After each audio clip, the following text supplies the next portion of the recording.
Hello, everybody, and welcome back to another edition of Late Night. I'm your host, X-Wing, joined as always by the fabulous, the bald, the goatee, the wonderful Grand Moff Rissman. How you doing today, brother? Oh my God, I hit the keyboard on the way down. I was gonna say goodbye there. I'm doing well. How are you doing? He had a brief cameo. He had a Star Wars cameo, Very brief, and then he was out. Yeah. So, kind of a heavy topic today. I don't know if I want to call it heavy. I think we can keep it light. But I want to start out by trying to quantify the unquantifiable, okay? Because I feel like this is relevant to what's been going on with Kenobi, how I feel about Kenobi, how it seems like a lot of people feel about Kenobi, but, you know, we've been put in this nice, cute little box where it says, like, hey, you're in a bubble. If you don't like Kenobi, you're in a bubble and you're trash and you don't actually love Star Wars. What is it that makes Star Wars magical?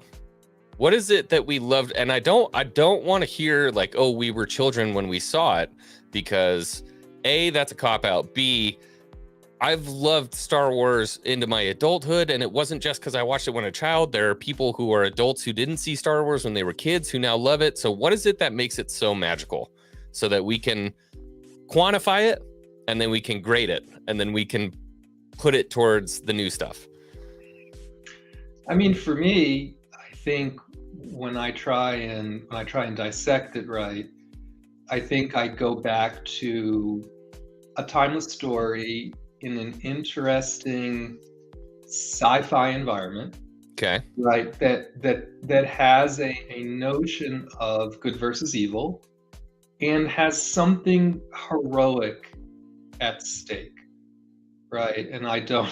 Andrew thinks it's the racism. Well, you know. All right. Well, just depends on from a certain point of view, I suppose. Demonetize the stream at 2 minutes and 46 seconds. Nice. Thank you very much. It won't last long, right? I'm trying not to say a hero's journey because I don't think it has to necessarily be that deep. Right. But I think part of the reason why, for me anyway, that Star Wars has always had an appeal to it is you have a group of folks who are going up against an evil. Right, they're the underdogs, and they're trying to figure out how best to overcome, not only for themselves, but for something that we see as the greater good. Now, right? Against all if that's the first part, so it's the story, right? A very clearly defined good and evil, blah, blah, blah. That's something that we got in the sequel trilogy, right? And yet a lot of people would say that they didn't like the story of the sequel trilogy. So that's just a footnote. We'll hang on to that. What's another thing that kind of makes the magic of Star Wars? Well, I mean, I do think there's a part of it that goes to production value, right? That goes to the whiz bang. Look at this. I've never seen this before. This really immerses me into the environment and into the story because they're doing something on the screen that's very interesting to me as a viewer. Right, and I think that's a lot of the reason why people were so blown away with Star Wars, the original Star Wars, right? Now called A New Hope, just because it was so revolutionary, right? From a visual effects perspective. Okay, so we've got story, we've got visual effects. A lot of people would say that the sequels had some of the best visual effects of 9, I guess if you want to call it the Skywalker saga, the 9 movies of the Skywalker saga.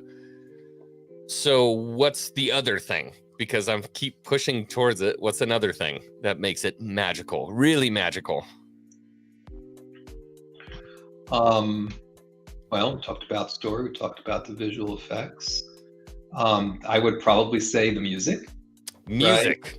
I mean, I think we're used to, perhaps some might say now we were spoiled, but we were used to a very symphonic feeling to the stories, not only musically, but just when you think about the story itself, right? We often say it has acts. There's different things about it that support each other in a way that makes sense, but obviously the music is very compelling. Right.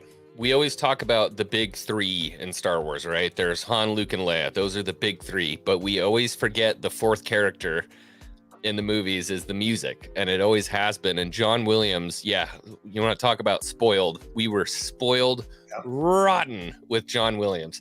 And George knew it too when he said, hey, this is happening right here and here. And he goes, yeah, it doesn't matter. They're going to be listening to the music. Mm-hmm. And one thing that can always transport somebody, and it's something that Disney does well in the park with Hyperspace Mountain, they blast John Williams in your ear when you're going through Hyperspace Mountain, what it's called now. You're in Star Wars. It's as simple as that. It's easy. It just takes you to a place. It's so recognizable. So I would say those are the three pillars of Star Wars, right? Story. By the way, you better get there quick, because when they redo Tomorrowland, it's going to be Buzz Lightyear Mountain. So you better get, if you like anything they're doing right now in Disneyland, you better get your ass over there. But quick. Is that factual or is that speculation? There's been a big planned renovation of Tomorrowland Disney in Disneyland, California for quite some time now, and now that Lightyear the movie is broken, there is significant scuttlebutt that says Space Mountain will be rethemed as Lightyear. What an idiot! Okay, well, not the decision I would have made, but hey, look, I'm a Star Wars fan. What are you gonna do? So the three pillars of Star Wars, we've quantified the unquantifiable, right? We need a good story with clearly defined good and bad characters, some sort of stakes in it. What was number two? What'd you pick for number two? Special effects, right? Visual effects, and then music. Okay, so now let's talk about what happened with Kenobi, what we're seeing with Kenobi, and then let's break down those three factors. So first off is story, and I feel like this, actually, you know what, this one's kind of hairy. Let's start with music, because it gets progressively harder. Actually, 3, 2, 1, it gets harder as we go. So let's start with 3. Let's start with music. What do you think about the music in Kenobi? Does it fit for Star Wars? What do you think? It's been a very quiet series, right? The first time I felt an impact from the music was in this most recent episode, right? I would say just as a general feeling on the criterion we just established, right?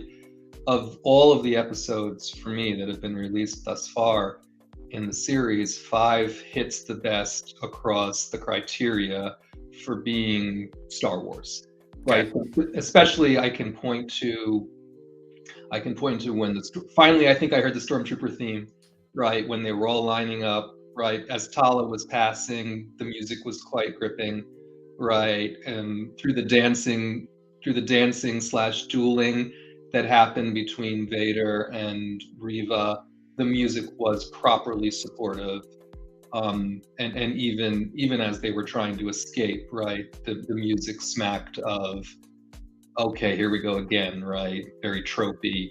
Hyperdrive is broken again, a very Star Wars thing to happen, by the way.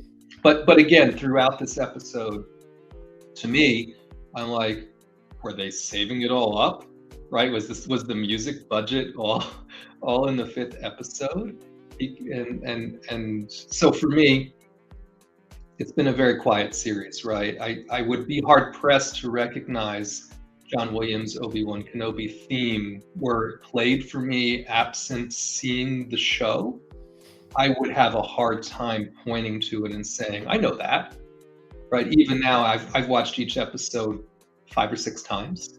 I still don't think I could identify clearly what that theme is as a standalone. Well, and this is the difference, right, between having a television show and a movie. I think this is something that gets lost is, one, you're not spending the money I think that they need to be spending at Lucasfilm to get music that people can attach to and hook an emotion to, but that goes into writing again.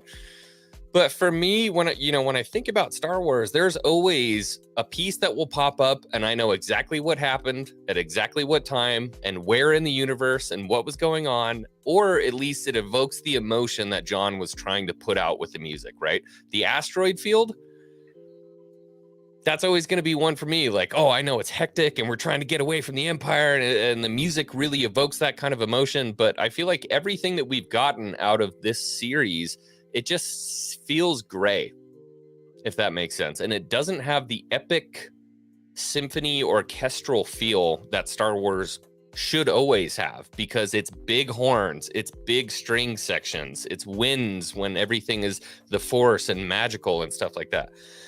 And I feel like that's something maybe they should have spent a little bit more time studying, was what music comes in where and why. Because if you rewatch the sequel trilogy, I'm a huge music nerd, okay? I play the cello, I play the piano, I play the guitar. I just picked up a penny flute for some reason. I'm playing a penny flute now, but that was always a big thing for me, was that when I watched the sequels, they used the wrong themes at the wrong times for the wrong characters. And they were so loud. What I remembered about the music, and they were wrong. The sequels, it was just overpoweringly loud. And it was all wrong. Misplaced. And so that's something that immediately takes me out of an experience, is if like you associate something with something and then somebody else puts it in front of you and says, no, it's supposed to be this. My brain just, and I know that's not the regular fan. I was a music major, but that's definitely something that pulls me out of it immediately. It's like, oh, you don't understand Star Wars. Why? Because you weren't using the right music for the right moment. It's kind of like filmmaking 101, right? What if Jake and Neytiri were kissing in Avatar and they played like the attack theme from the end of the movie? Like it's like nails on a chalkboard in my head. Okay.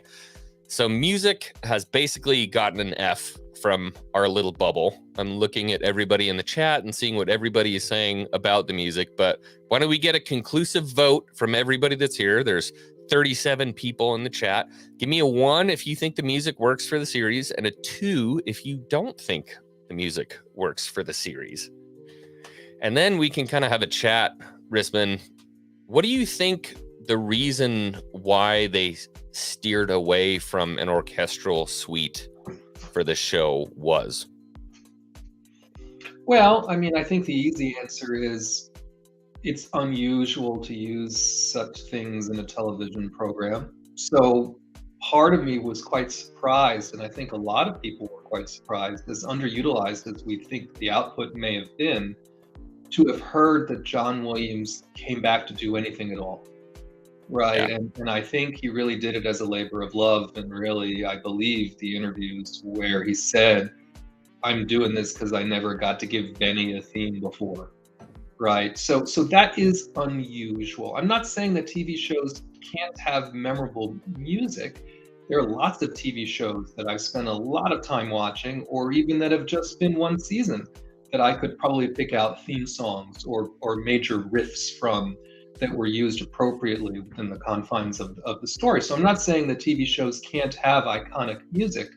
I'm just saying orchestral arrangements is a bit peculiar for television shows, right? So putting that to the side, they had someone else, Holt, right, who was responsible for scoring and helping supervise, I think, sound effects and the rest of it for the remainder of the series.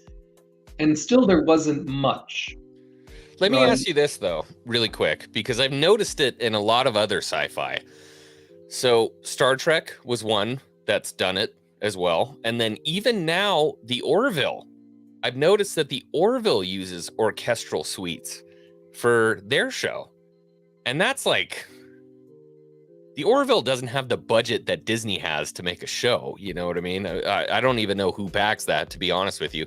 But they use these big, sweeping, symphonic sounds to move into new scenes and all this. Like, it's very well put together. And so I have to ask myself, how is it weird for Star Wars, where it's been established forever that that's what we've gotten, and the Orville can do it, and it feels natural? I have to tell you honestly, it's a bit it's a bit of a puzzler for me as well. I'm watching Strange New Worlds, right? Because I am also a Star Trek fan. The production value on Strange New Worlds blows Kenobi out of the water on every front. Great. I hate to say it, right? Because New Trek has a very bad rap. Hey, that's the next topic. But I'm just saying the production value, music included, has been quite agreeable for a 2022 streaming television series, right? So it's hard for me to understand exactly why they make these decisions in Kenobi, even if it is television, because some of them just don't make sense in comparison to what we would consider to be the competing peer population of programs at this moment.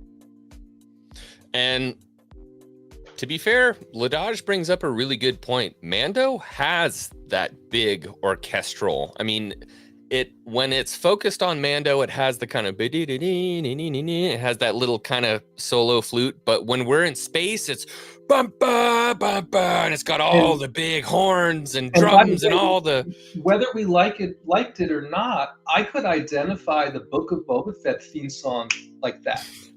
Boba. Boba. Well, no, even before they started singing the nonsense at the end, right? I'm just talking about the way they utilized that and the way they utilized supporting parts of that and other tweaks on impactful scoring throughout that series. As much as I didn't care for Book of Boba Fett, if I'm looking at it musically alone, Book of Boba Fett kicks Kenobi's ass, and they didn't have no John Williams. Yeah, it does. It certainly wins in certain aspects, for sure. But again, it does have more of an orchestral feel. It's got the what am I looking for, man? It's like whoa. It's got the oomph behind it. You know what I mean? You felt it, right? It had the bravado. Yeah. Right? And I'm not saying I understand that there's a lot about the Kenobi series that's supposed to be anti-bravado. Right, until this last episode, where I think they turned it up to help reinforce the fact that the mojo was coming back. Okay, but it doesn't excuse the fact that 4 out of the 6 episodes that we've gotten thus far have been super quiet. And by the way, I don't think episode 6 of Kenobi is going to be as good as 5. I really do not. That would not be good. But if we have to think about everything that we saw in 5, I think people are going to love 6. Hayden Christensen just was greetings from Hayden Christensen. Hope you're loving the series. I hope you can't wait for the rematch of the century. This is where the fun begins. Right. And that was advertising number 6. It was just on Twitter earlier today. Right. So they're going to fight, and I'm sure the fight will have a great scoring to it. I don't think there'll be any Imperial March. I don't think there'll be anything we're used to, but I'm sure they'll make that oomph, if that's even a word. But I think episode 6 it's the chutzpah. It needs the chutzpah. But my question is, why wouldn't they use some reoccurring music from the prequels to re-emphasize the emotion that's going on during the series? I feel like it makes a lot of sense for me if because we'll get into writing. That's point number 3. But point number 1, if we're doing music, if something's lackluster in the writing, you can use the music to rehash all of those feelings, those lost feelings, especially from prequel fans. If you're a big prequel fan and you hear that music again, it brings up all those emotions that you felt from a better Star Wars product and kind of drizzles it into the show, if that makes sense. I can't explain it because they certainly didn't shy away from it in the trailer, right? The trailer was every bit of the kind of musical impact I would have expected from familiar music, right? That I would have expected to see peppered out through the series, right? Yeah. And again, maybe when they fight in episode 6, in the 6th episode, they're going to be fighting to some riff on Duel of the Fates. I don't know. I have to tell you honestly, if that does happen at this point, I'm going to be pissed off. And that's not... Explain yourself.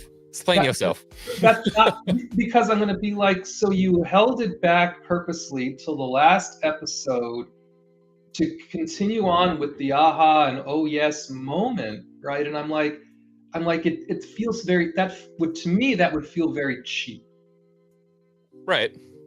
I mean, I get what you mean. Yeah. You have to build up to the moment, if that makes sense. Yeah. So you really have to build all the emotions to the moment. You can't do nothing and then the moment comes and you're like, oh, now I feel stuff. That's, man, how late night do we want to go? Because I almost went rated X now. But I have to tell you, I felt very sad when both Tala and Ned did it. I didn't feel nothing with fucking Justice for Wade, the meme that he is. Who is Wade? Yeah, I like Tala. I like Tala and I like Ned. When Tala and Ned had that sacrifice with the music going and everything, understanding the conversation she had just had with Kenobi and how she had represented her struggle, right, with the Empire and everything else, I thought they did. She had a character arc. I thought they did a wonderful job with that character. And once again, I'm like, I would have loved to see a Tala spin-off show or some show where she was explored further, right? I said that on Jay's stream. I was like, I have to be careful about being positive about Star Wars, but I'm telling you right now, Tala and her story was the best arc of this entire series. Like, hands down. Hands down. Maybe she'll be in Andor somehow, right? Or maybe there is more for her. And she's such a wonderful actress also, right? That didn't hurt. Right, but I felt something there, so I'm like, okay, so something about that really did hit the way they wanted it, and the music was helpful. So it's not that they don't understand how to do it, but it had nothing to do with Kenobi. Again, it did have something to do with Kenobi in so much as the way in which, from a certain point of view, the way in which she was supporting the story was helping to Kenobi to turn the corner and say, listen, you really fucked up, right? And I get that you understand that you fucked up, but sometimes when we fuck up that badly, the best thing we can do to try and set things right is to keep going. Yeah, forgive yourself. Trying to do other things that are helpful versus, I fucked up. I'm just a fuck up. I'm gonna go away and never do anything again. Go live on an island by myself. That was her story with him in the cavern after he took that stupid, don't get me into the whole stupid bat phone to, that whole nonsense is a whole different conversation for later. Fuck Kathleen Kennedy. But for me, again, she had a reason, right? And the reason wasn't her and Ned rescuing Kenobi in episode 3, although there was a tangential purpose there, right? Her reason was what we saw happening between episodes 4 and 5. And that's why that character, to me, mattered. I would say, to me, so far, that character has mattered more in the story than Reva has. So if I were, and we'll get into writing, but I just feel like this is a point that needed to be made. Tala really, for me, is kind of the same character as Anna Lee was in the Kenobi book. To him, it's kind of the same thing. He gets close to her, but he can't really get too close to her, and he cares about her, and she's obviously a very good person. I feel like she should have had the arc instead of Leia. So almost from the beginning, but maybe second episode towards the end, she starts her arc, and then that carries through to basically the end of episode 5, and then 6 starts, she's dead. Now he's pissed at Vader because she's dead, and he's having to battle with those emotions. I think that's a better way to go, but we're going to get into writing. Before we leave it, right, I will say Tala's arc went through half of the series, right? Her arc was 3, 4, and 5. So out of a 6-episode series, they did spend a pretty fair amount of time developing Tala's story. Even if we didn't understand why she was there helping him in episode 3, they went through that, and then it culminated in the sacrifice in episode 5. So if I would have to pick something in the story that I felt like they did a very good job writing that I understood without having to do significant mental gymnastics, I would have to look to Tala's character. Yeah, she was great. Big fan of Tala. Couldn't remember her name for the life of me. I've been calling her Indira since basically the beginning of the show. Tala Durrett, I think. Durrett?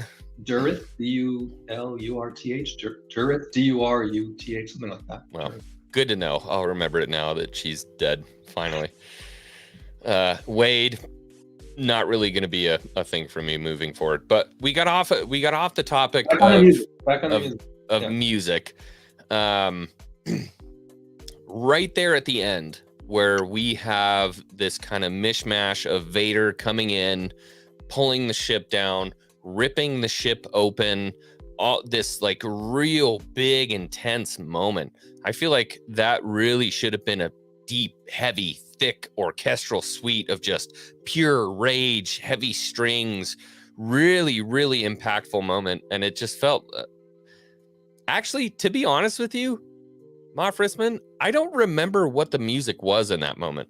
I just watched it. It was quite quiet, right? The focus was on what he was doing. There was a little bit of background music, and at one point he was sort of straining a bit, right? But I love Evan's picture, by the way. I don't care about Wade. I'm sorry. But no, the reason why you don't remember what was playing, I just watched it before the stream again, is because it was not memorable, right? I wouldn't call it a Vader theme of any kind, right? It was more around the ship making noises and him, just wasn't anything much going on there. And so this was a comment that came up, oh God, I don't know, like 20 minutes ago. I don't even know if I can find it. Oh my God, I missed the super. I'm sorry. Philip Barr, my first super, come to Rancho Obi-Wan. Tala is sick. I want to come to Rancho Obi-Wan, and I know we've talked briefly about you're involved there. I would love to come to Rancho Obi-Wan because I have like one room that's packed as thickly as Rancho Obi-Wan. You know who we need to bring down there? John Graber. Oh, yeah. John Graber needs to go to Rancho Obi-Wan with me. Don't let him touch anything because he'd be opening it all up, though. Every single one of it. The guy can't keep packaging on anything. It's ridiculous. Exactly right. It is ridiculous. Thank you so much for the $2, Philip Barr. I appreciate it. This one's for you. Thank you. Thank you. Thank you for your generous contribution to X-Wing. Thank you. That one's my favorite. I like that one. I actually don't like her. No, I like the thank you for your generous contribution. No, I don't like the best. I don't like Kathleen Kennedy. Yeah, I mean the rest of it's not trashy. But anyway, where were we? You were talking about the lack of music when Vader was pulling the ship down. Yeah, so that's a very, very epic moment. We have this kind of star killer moment with Vader, which shockingly I was totally okay with. I certainly didn't expect it to happen. Yeah, I mean, a lot of me and my canon brain says like he can't just pull the ship down, and I'm like, oh, this is a callback to the sequels with Rey and blah blah blah. Like my brain. Yeah, but I mean, other people, Ahsoka pulled on ship before. I mean, it's not unheard of. I know, but this is like clearly a very clear Disney callback to the. But this is also Darth Vader, right? And I'm like, rage, bro, rage. Do it. Yeah, super stoked on this. We should be getting this like huge, massive payoff with the music. We've been building up to this moment for so long. We should have been using themes to build to this moment. And right in this moment, we get this big build up. And then he should have looked to the sky and the transport was already on the way. But instead we got to like, gotcha. And somebody flew off from the bay. Like he couldn't just grab him and pull the other one down. The adjacent bay again. The adaptive and other things say he was straining there towards the end. But I get you. It was a bit of a cheap trick, and I do have to laugh. I saw GraphWeb say that in the Star Tours ride, if you get that's what I thought of.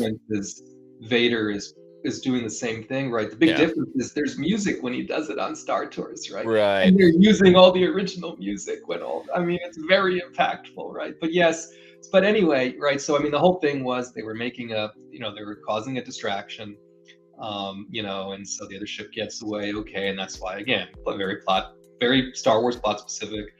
It made the the hyperdrive is broken on the other. They got that noise right because I heard it immediately. I'm like, oh, fucking hyperdrive's broke. Go figure. Yeah. Right. Beep, beep, beep, beep, yeah, it did. It made the noise.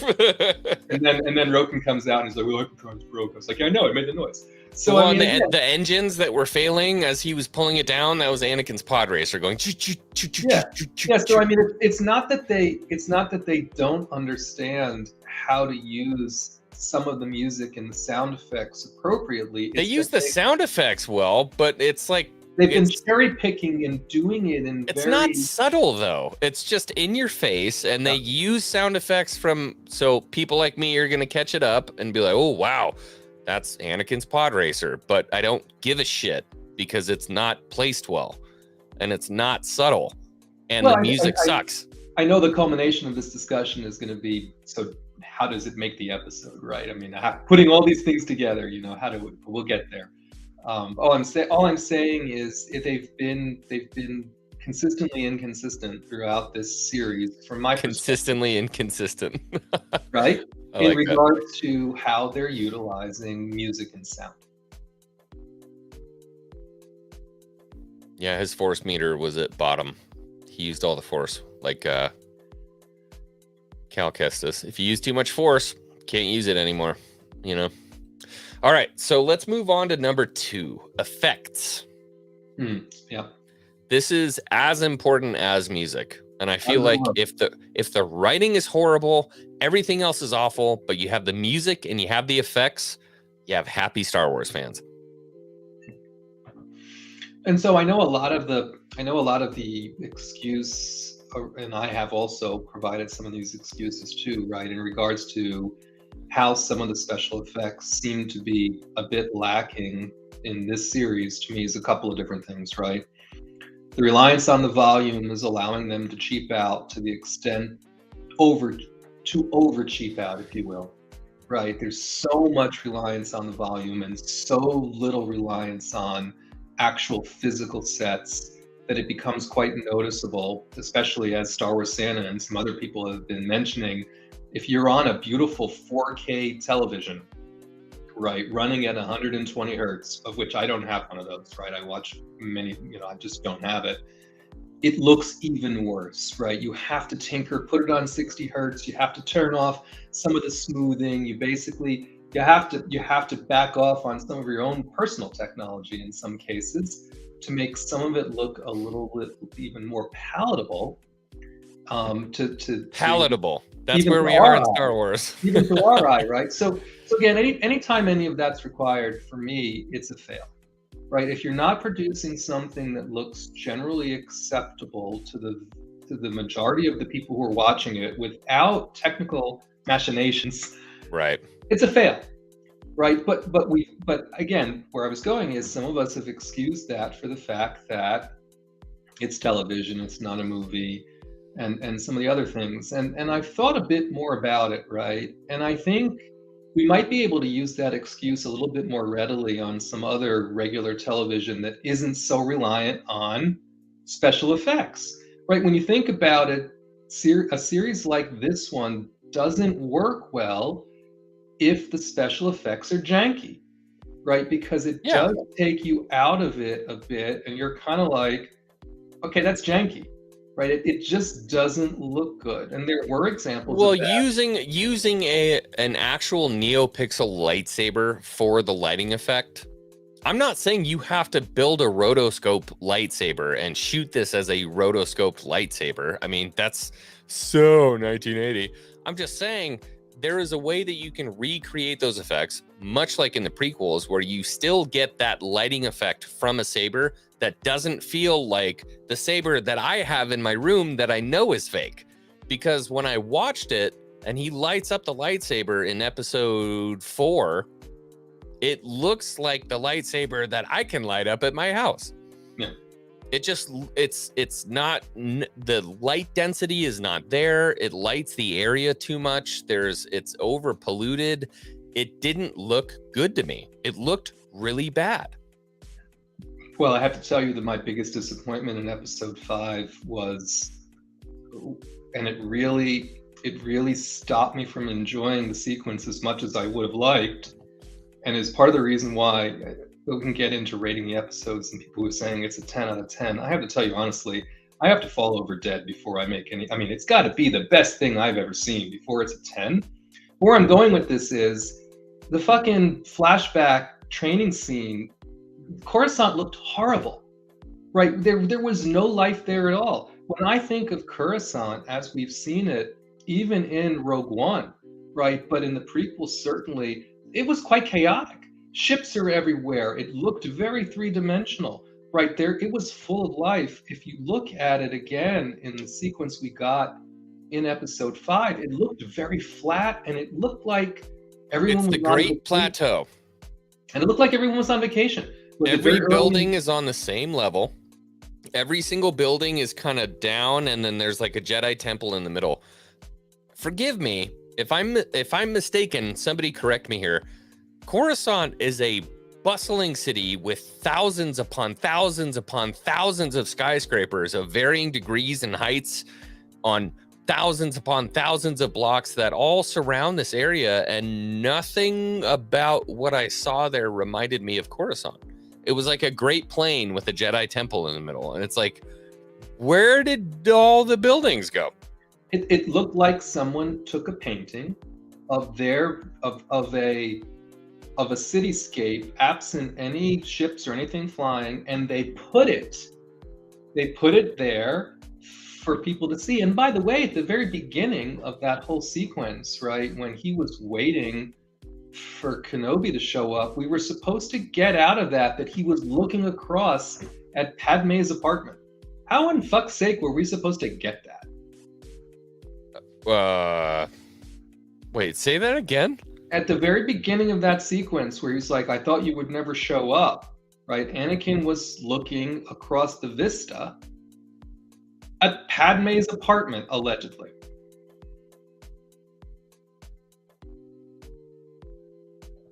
That's where his gaze was supposed to be directed, right? So it's like, so they tried to take care on some things, right? But it just didn't hit.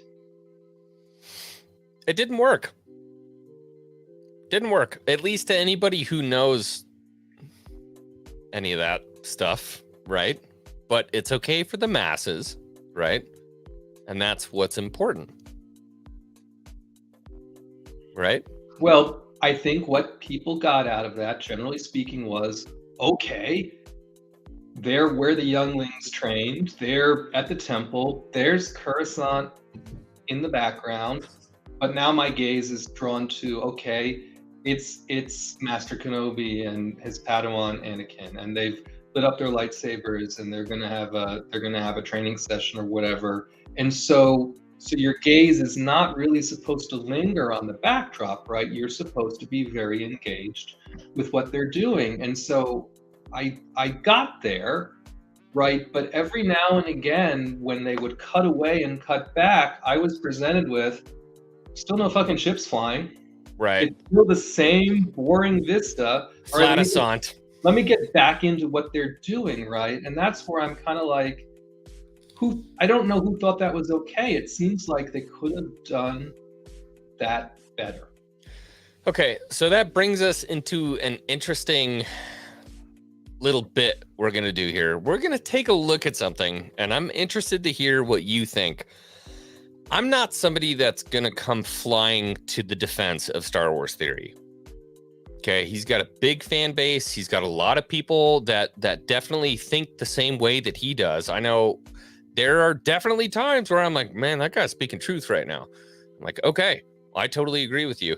But something interesting popped up on TikTok today, and I want you to take a look at this and then give me your thoughts about it. Okay. Sure. All right. Let me know if you have audio.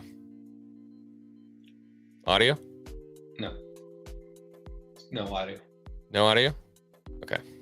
All right. We have to have audio for this. You want to share your whole system up, I'll just be quiet. Imperative that we have audio for this. I'll just be quiet so it doesn't echo, and then once it's done, you can mute it again. All right, hold on.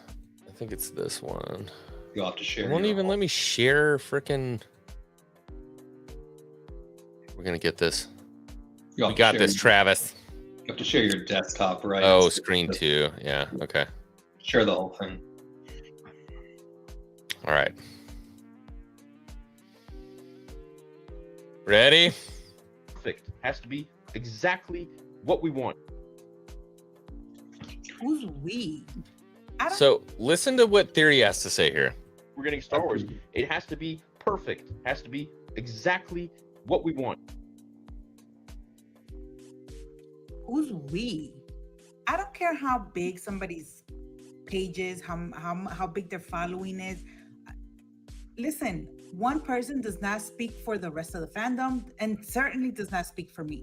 We need to let go of this childish notion that everything has to be perfect and catered only to you. There's nothing that's ever going to be completely perfect. Everything is going to have flaws. And there's things that is going to appeal to certain people and not to others. And that's okay. And even though something might not work for you, it's working for me. Because this show is everything and more for me. I mean, it does suck that there's a portion of this fandom that is not feeling the show and not getting what they want from it. Oh, That's okay. We have because I want everybody to feel the same way that I feel, because I am completely loving this show. Like I said before, is it perfect? Yes. Yes, it is. Now let me enjoy. I saw that. I said, Okay, so problems with that statement right off the bat. One, she's like, who are you to speak for us? And then she's like, I want everybody to feel the way I do.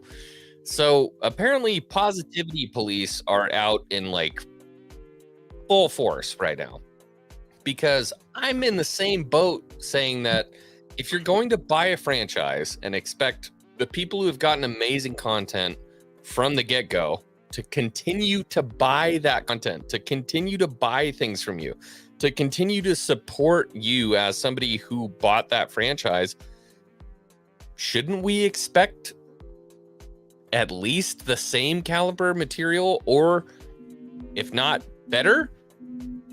Yeah, so here's my problem with the exchange, right? At the most basic.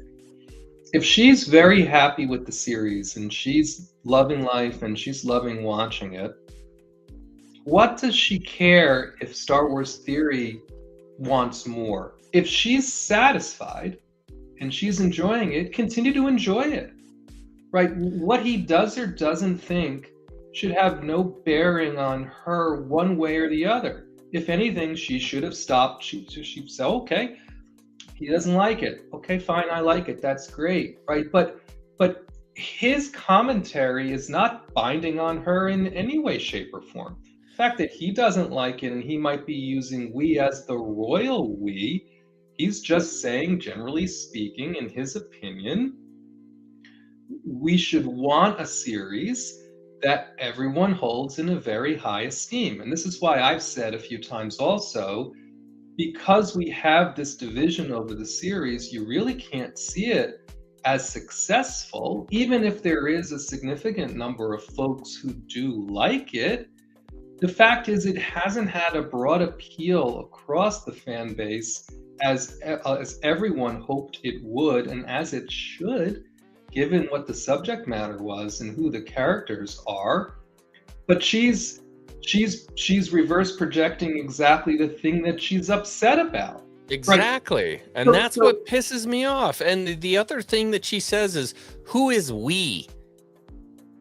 The dude's got a massive Star Wars following, and they like his opinion about Star Wars, and they come to him for ideas about and opinions about Star Wars. So, by the way, we? By the way, just as a side note, he gave the episode 10 out of 10, right? But just putting that, I wouldn't have done that, but just putting it to the side, right? He is using what I call the royal we. Right? He isn't saying I'm here speaking for 3 million other people that happen to follow me on YouTube.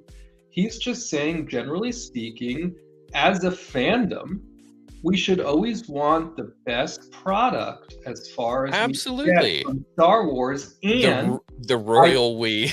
And ideally, we evaluate that it's the best product when we can see that it has the widest appeal through the fandom. I don't feel like it's too much to ask for that.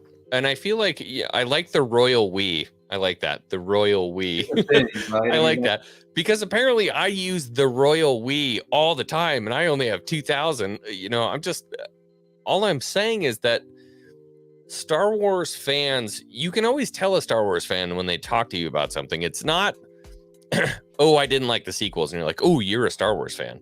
It's somebody who understands the entirety of Star Wars. When you speak to them, you know right off the bat, you're like, oh, you're a big Star Wars fan. You know what I mean? I can talk to Star Wars Santa, who's widely regarded as one of the biggest shills on the internet. And I'm like, oh, you're a Star Wars fan. We just like different things.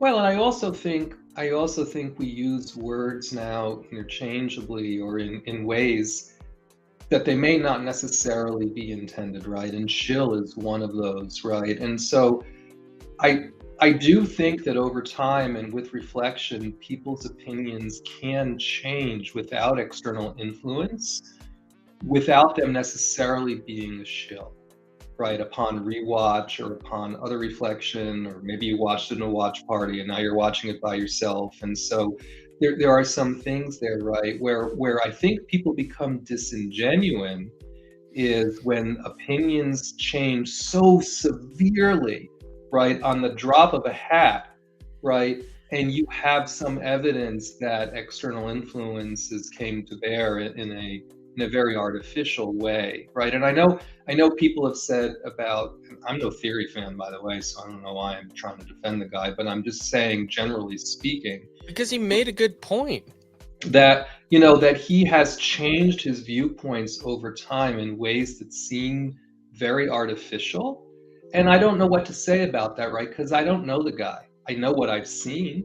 And in some cases, it does seem very convenient that those opinions have changed, right? Well, this ain't that kind of stream, you No, know. but I'm just saying, right? It's hard then to take some of this other feedback that this gal and others are providing, and when I hear them say things like, "Who is this we?" and I don't care how many subscribers you have, and all the rest of that, it tells me she's not really disputing his viewpoint, right? She's got some other axe to grind that's more insipid, right? And behind the scenes that makes me even a little bit more distrustful of her motives. But having said all that, if she likes it, that's great. If he doesn't like that, I'm not going to say it's great, but that's his right as well. Neither one of the two should be saying to the other one, well, your viewpoint is invalid because you don't think the way I do. Well, that's the thing that pissed me off. We had a hangar bay the other day, and it was JT Lovecraft was like, well, if you don't like it, you don't have to watch it. That shit drives me fucking nuts. Oh, that drives me up the fucking wall. That's like, okay, I don't get triggered by anything. That's a fucking trigger for me. It's like, well, if you don't like it, you don't have to watch it. That one just set me off because it's like, man, we've been harboring this franchise so that younglings like you can enjoy this shit. If we didn't exist, you wouldn't have it now. Well, that's the bottom line. There are two issues, right? On your point, the whole, if you don't like it, don't watch it. I don't think it was intended as. Oh, did I skip out? Just for a second, but you're no. I don't think it was intended as you're wrong, screw you. A lot of people do like it, so shut the fuck up and go away, right? I think what he was probably trying to say badly was, if it's upsetting you, don't put yourself through that torture, right? What I would say is, but you're making a show about Kenobi. How am I not going to watch it? This is where I was going to go, right? If we're at the point where people who genuinely love these characters, right, who have been waiting for this show for 17 years to come out, who are heartbroken about what they're watching, whether I do or don't agree with your viewpoint, you shouldn't be in the position where the only recourse is not to watch it. Of course you're going to watch it, right? This is why I say, as much as Disney might want to say the show is successful because the numbers and the viewership, and let's pump out a season 2, and how about a rerun, all of that, because by all metrics, right, this is the most popular show they've ever put on Disney Plus. Right, it's still a failure. Fuck your metrics. It's still a failure from, well, I'm probably not helping, right, by watching every episode. Hey, I'm not either. I'm not helping by watching it. These things end up working against ourselves when their only measure of success is how much aggregate hours are people watching the shit. Right, and they're like, oh, everybody's watching it, and it's like, yeah, but doesn't mean we like it. Well, that's a problem. Rotten Tomatoes comes out and says it's at 60%, and everybody's like, hey, didn't you see it's at 60? I'm like, that's a failing grade. But where I was going was, the show is not successful, right? I would label Kenobi generally as a failure. Say it. Oh, because it doesn't have the universal fan appeal that one would logically expect. A story dealing with these characters, it should have been a fucking home run, slam dunk, no brainer. Put it in the bag before it even came out. Easily. Right, and so for me, it doesn't come to how much enjoyment has Matt Rissman had watching the series, right? The problem is, not everyone has had the same experience. And when people haven't shared that same experience, there's been a lot of nastiness here again, which to me is unforgivable, right? And whether that nastiness is fan to fan, whether that nastiness is Lucasfilm to fan, wherever the nastiness has come from, though. Did you see what happened to Jane Theory on Twitter? I saw. And by the way, shameless plug, EBN's got one of the fellas on who's had backlash from Twitter tomorrow. I hope they do. Come and hear from them directly. Please do. We gotta hit some supers. All right, Showroom Sabers for $4.99. Thank you so much, brother. I feel like weekly releases give us a problem. If it was a movie, we wouldn't be nitpicking to this degree, in my opinion. I disagree there. I still would be, but I could see how somebody else wouldn't be. So we haven't gotten to story yet, right? Let's come back to that point when we talk about story. Gracious, I don't think we got past. Where are we at? I don't think we got past special effects. I don't think we really finished. No, we haven't. No, we're gonna go into writing, and then we'll be done. But anyway, just to finish my rant, right? You know, the primary issue is this should have been a very unifying experience, right? And again, you can say not everyone's going to be 100% happy, guaranteed, right? That's what fandom is, right? Everyone's got their own opinion that should be celebrated, and we should be able to talk about that in a very civil and respectful manner, right? Where we're at now, for various reasons, is a very antagonistic set of conversations, right? Especially about this series, it's very heartbreaking to me as someone who's a 40-year fan of this franchise, although I've been called a fake fan and all kinds of other things here lately myself too, right? It's like I don't know why we have to go there, right? And this example of the TikTok that you put out there is an example of that. And that plays right into Felicity Poobell. Whoa, camera. You're back. I don't know what just happened there, but you're back. People are unable to accept any discourse anymore. Everything's a personal attack on someone if you disagree with them. It's discouraging. I'm stubborn enough to continue dialogue because it needs to. That's where I'm at. So, you know, it's kind of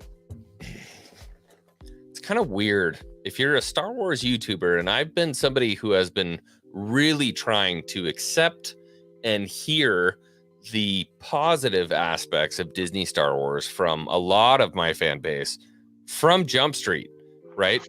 I have always at least given the platform and the space to let people speak about it, whether I agree with it or not.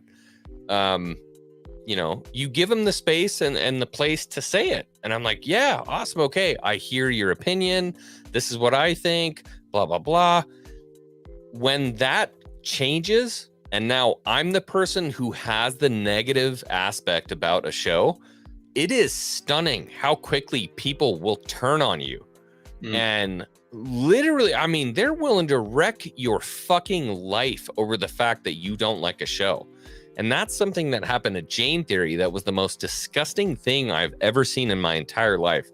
There are things that I cannot say right now on my channel that happened to her that made me sick to my stomach because she didn't like a Kenobi episode.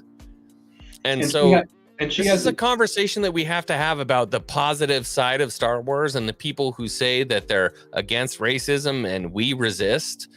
That's the stuff that really kind of makes me angry, is that you have an awesome, beautiful soul like Jane Theory, an amazing woman, and they're sending tweets to her that are calling her a whore for another race, and that she's given up on her people, and she's a whore for Yahtzees and all these different things. It's disgusting over Star Wars. I would never wish ill on anyone, but go jump off a bridge. Please do us all a favor. Find a tall bridge, one that you won't come out of, and just jump off it. Go away. Go away. You're not good for anyone. And you know, as the resident old geezer among us, right? And I've said this even more recently than more often recently than I have in the past, right? You know, I miss analog, right? And when I say I miss analog, it's not that I really miss the digital age or the internet necessarily, but I miss the opportunity.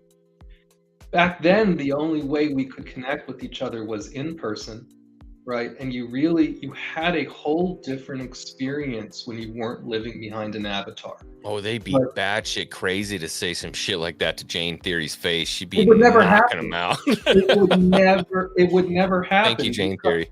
It would never happen because in that scenario, they would know better, right? They would understand her sweet spirit, her intelligence, that she has ideas that are well defended, and there would be either a discourse or there would be a shut the fuck up and leave me alone, and they would go away, right? The problem is no one ever goes away online.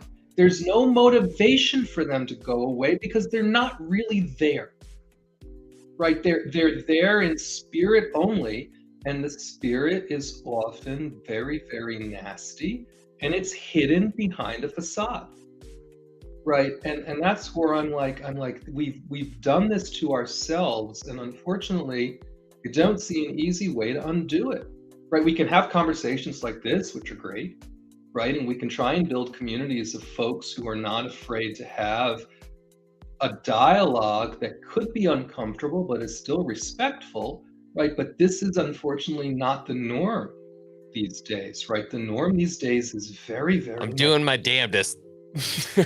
Well, and I experienced what you're experiencing now. I experienced within the community at the very outset of Book of Boba Fett.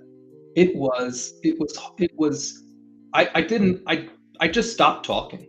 I even think I said it to you. I was like, bro, chill out. There's some episodes coming. Like, we're going to see some stuff. And then at the end of it, you and I were holding pinkies walking into the sunset like, fuck this shit. Well, and I learned from that experience, I'm just not going to shut up anymore.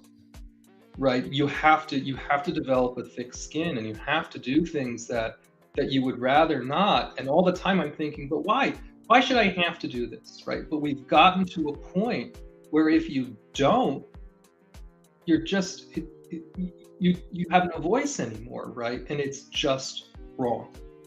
Well, they'd like you to be quiet. They'd like you to be very quiet. That would be the ideal situation. And you know, I was watching Peaky Blinders, Oh, you watch Season 6. Finally out on Netflix. Finally out. out. And Thomas Shelby is up and he holds a sign and he says, silence, silence, silence. He goes, he wants you to be quiet. They all want you to be quiet. And that's kind of where I'm at, is everybody wants you to be quiet about this kind of stuff. And I have zero problem because I have nothing to lose. This is a YouTube channel. I have a lot of fun here. I love talking to Star Wars fans. I love getting everybody's opinion about things. But you are out of your fucking mind if you think for one moment that I'm not going to be honest with you about how I feel about a Star Wars project. My room, I look like a hoarder. It's wall to wall with Star Wars shit. I clearly don't love the franchise either. No, you look like a hoarder too. But it's, and it's so interesting to me, sadly interesting, right? Never in my life did I think that I would ever understand the oxymoronic toxic positivity, right? It doesn't seem like it's something that should compute. Toxic positivity is a real thing. It's 100% evident as it's related to this particular series, right? And it's manifested in the, well, if you don't like it, just don't watch, but don't piss on my parade, right? And it's like I'm not, if I say I didn't like this particular part of it, I'm not coming at you like, haha, fuck you, you're wrong. I'm just saying that for me, it didn't work.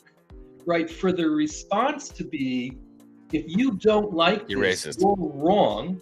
I'm not even going to go there, right? But you're right. There are other things that have been attached, right? All I'm going to say is, if you don't like this, you're wrong. You're a fake fan. You don't know what you're talking about, etc., and so on. I'm like, how is that any better? In some ways, you might argue it's much worse than the flip side, right? Again, there's no dialogue. There's no discourse. It's very shut down, closed down. If you don't agree with me, fuck you. Well, I could easily turn around and say that to Star Wars Santa. He doesn't like the prequels. You're not a Star Wars fan. You don't like Star Wars. You're not a Star Wars fan. F you. You're racist against white people, I guess, because of Anakin. Really? Can you construct, it's become a crutch for people to make an argument who don't have anything intelligent to say. That's the bottom line. If you're not intelligent, you can use this crux of saying a word that's going to validate your argument immediately. And it's insane to me that I can say, hey, I'm looking at a story that's been going on for 50 years. And I expect my characters to go through, I mean, if you're going to buy the franchise and deal with the characters, I want you to see the vision that he had. At least let's try to keep that. And if they don't, and I say, I don't like that, it somehow conflates with skin color or somehow means that I'm just like a grumpy old salty basement kid, or it's a real easy scapegoat for people to say that you just don't get it. And apparently they get it, but getting it means that you don't have two brain cells to rub together at the end of the day. Because I'm willing to talk to anybody who loves this stuff. And I have before. I used to have a counsel who was willing to talk about this kind of stuff. But the bottom line is that if I put a logical argument in front of them and there's no counter, then they get angry and they leave. And I don't know how to talk to that kind of person. Well, that's part of the problem, right? You can't have a one-sided conversation, right? If both, I don't know, this sounds so stupid, right? But if both parties are not willing to actually dialogue, then you might as well not even bother, right? And that has all other kinds of different problems, right? If you don't even try, how do you ever know if you can reach consensus, right? But that's a social problem, not a Star Wars problem. Exactly. But a lot of these issues that we're talking about are not specific to the Star Wars fandom, right? I can use the Jurassic World movie as another great example, right? That got some heat. That almost got heat like The Last Jedi that got heat. I was called all kinds of things, right? For even thinking that I might go out to see this movie and enjoy it, right? Because of this, Why? that, and the other. And oh, it's Colin Trevorrow and you didn't do anything else good. And if you like this, you're a fake fan and don't talk to me about it. I've known this. I mean, I'm a huge fan, you know, I'm being preached to about it. And I'm like, I hear you. I said, but I've been going to Jurassic Park things since it was in the theater. And I'm not trying to play the age card, but I kind of love the franchise, right? And why shouldn't I go out and experience it and form my own opinion, right? And there's this whole other social business around, I'm not going to form my own opinion, I'm going to hear what other people have to say, and I'm going to weigh that, and then I'm going to draw a conclusion and some other things, right? But all I'm saying is, it's very appropriately discussed in our sphere, right, for Star Wars, because we're huge Star Wars fans. But this phenomenon is very prevalent, socially speaking, right now across all the major franchises. So here's an interesting topic. We'll go into writing because we have outskirted writing to our best ability. We have literally danced around writing all the way until the banner is still running for how are the special effects in Kenobi. Well, I think just to put the bow on that, right? All right, let's put a bow on it. I think we're in agreement that the special effects should have been better. What you say about the budget or not about the budget or all the rest of it, or excuse it as television or not excuse it as television, for something that's Star Wars, right? And that's so reliant on top-notch special effects and has evidenced itself as being able to produce beautiful special effects, a la The Mandalorian, a la 2 episodes of Book of Boba Fett.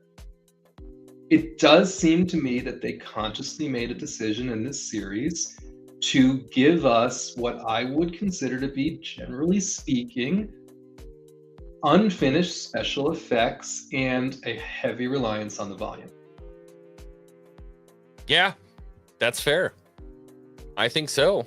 They actually used the volume and what's the word I'm looking for? Practical, to the point where it detracted from Star Wars. They used enough practical that it didn't look like Star Wars, which is funny because everything that George did was practical, you know, all the way up until, you know, the prequels. We got a lot of whether that's a deal breaker for your love of the series or not is a different story. I'm just saying, for me personally, I would say special effects could have been better. I would agree. Yeah. I mean, does anyone disagree? If you disagree, let me know in the chat, but I was not a fan of the effects there. Paul Blunt, Canadian 699. I can't get past knowing that sweet girl will lose her V card to Java. Oh, God. It's always great I love when Paul is here, but my goodness. It's quite a comment. You're sick. That's quite a You are sick. Emotional damage. I have no additional commentary on that. Yeah, I don't really have anything to say there. Oh my. So I'm gonna use the restroom.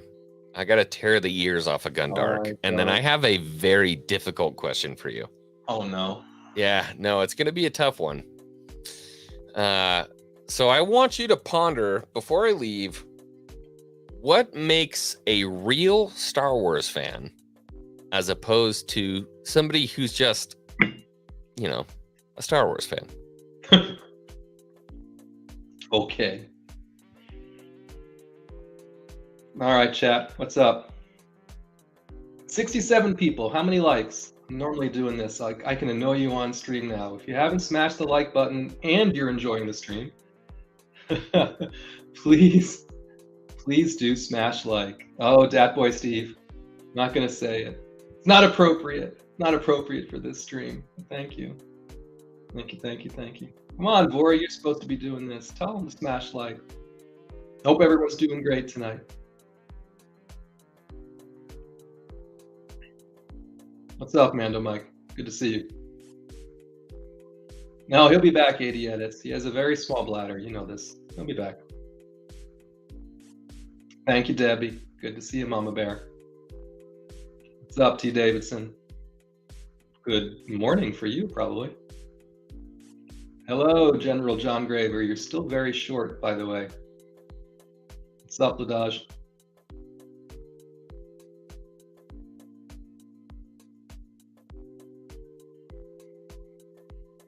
Welcome, Vanessa. Good to see you, Paul Blunt.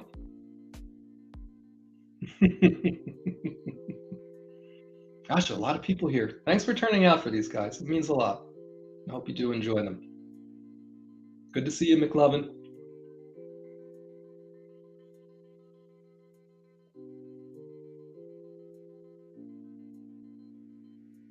I'm good, Besker man. I hope you are as well. Happy Friday. Okay, I'm back. Just saying hello to everyone. We're good. Did you answer the question?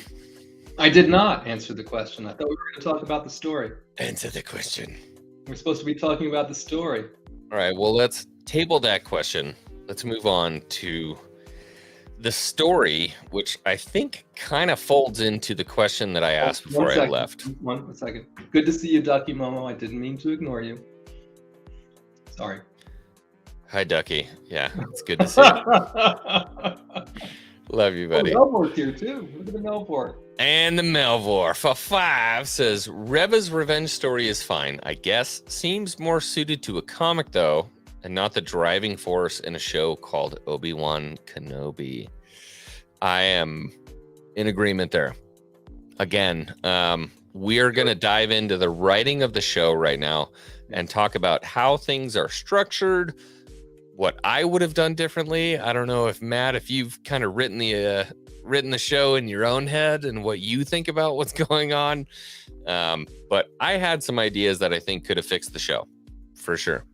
At least to a degree, fixed to a degree where this bubble of toxic Star Wars fans would have been happy with it. But interested to hear what you have to say. I have to shut my door. I'll be right back.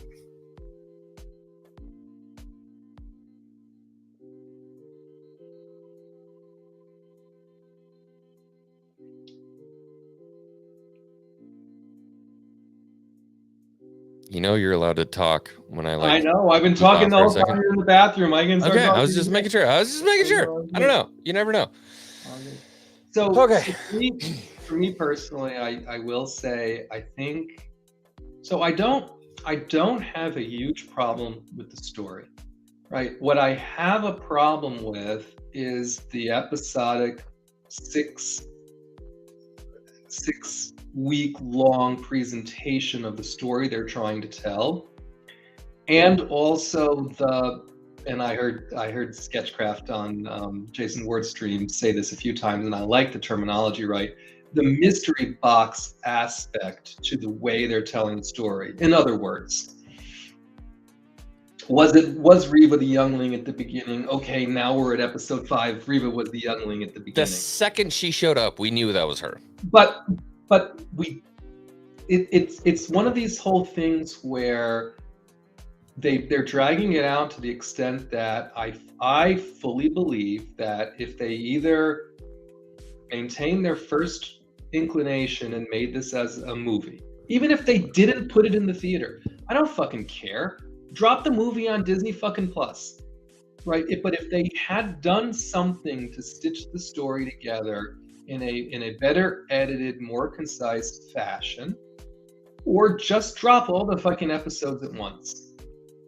Again, I understand that normally there is a notional concept of they want subscribers over multiple months, etc., and so on. But for this particular series, as a very specific example, if you wanted to watch it, you only had to subscribe to Disney Plus for 1 month. And all it means is you wouldn't have watched the first 2 episodes in May. You would have just motherfucking watched them all in June. So I don't understand necessarily what the financial difference is, purely, for dropping it all in June versus what they're choosing to do. Because a lot of I'm not saying that fixes the story. I'm just saying, so you're speaking about this in a financial aspect. No, I'm just from Disney's point of view.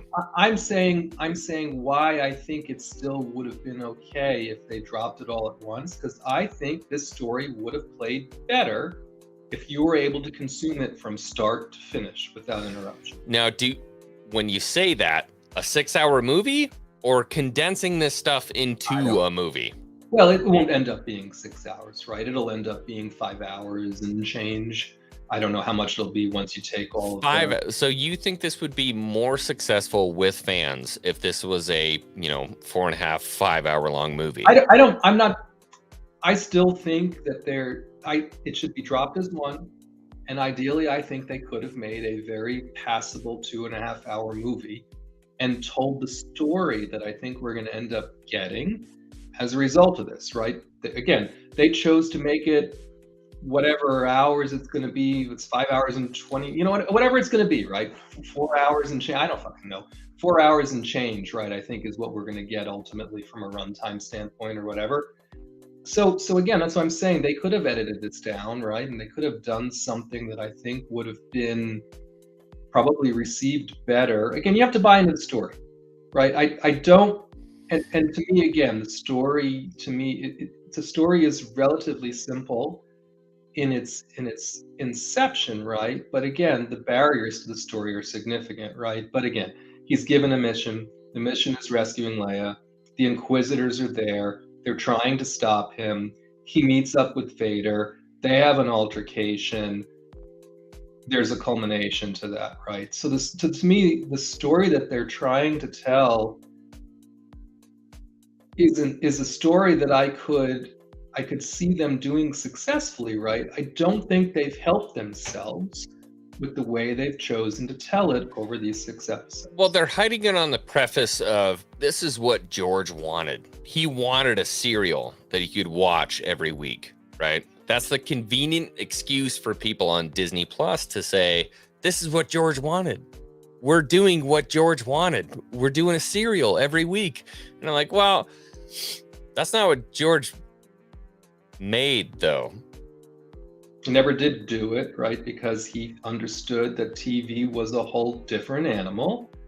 And again, I think he also struggled with how best to tell a story that would resonate well over a series of releases. This was my immediate thought when you said this would be better as a movie. And then there was some, I'm trying to remember who it was, Shadow Wolf says, all 6 episodes dropped over 5 weeks. That's 2 months of Disney Plus revenue.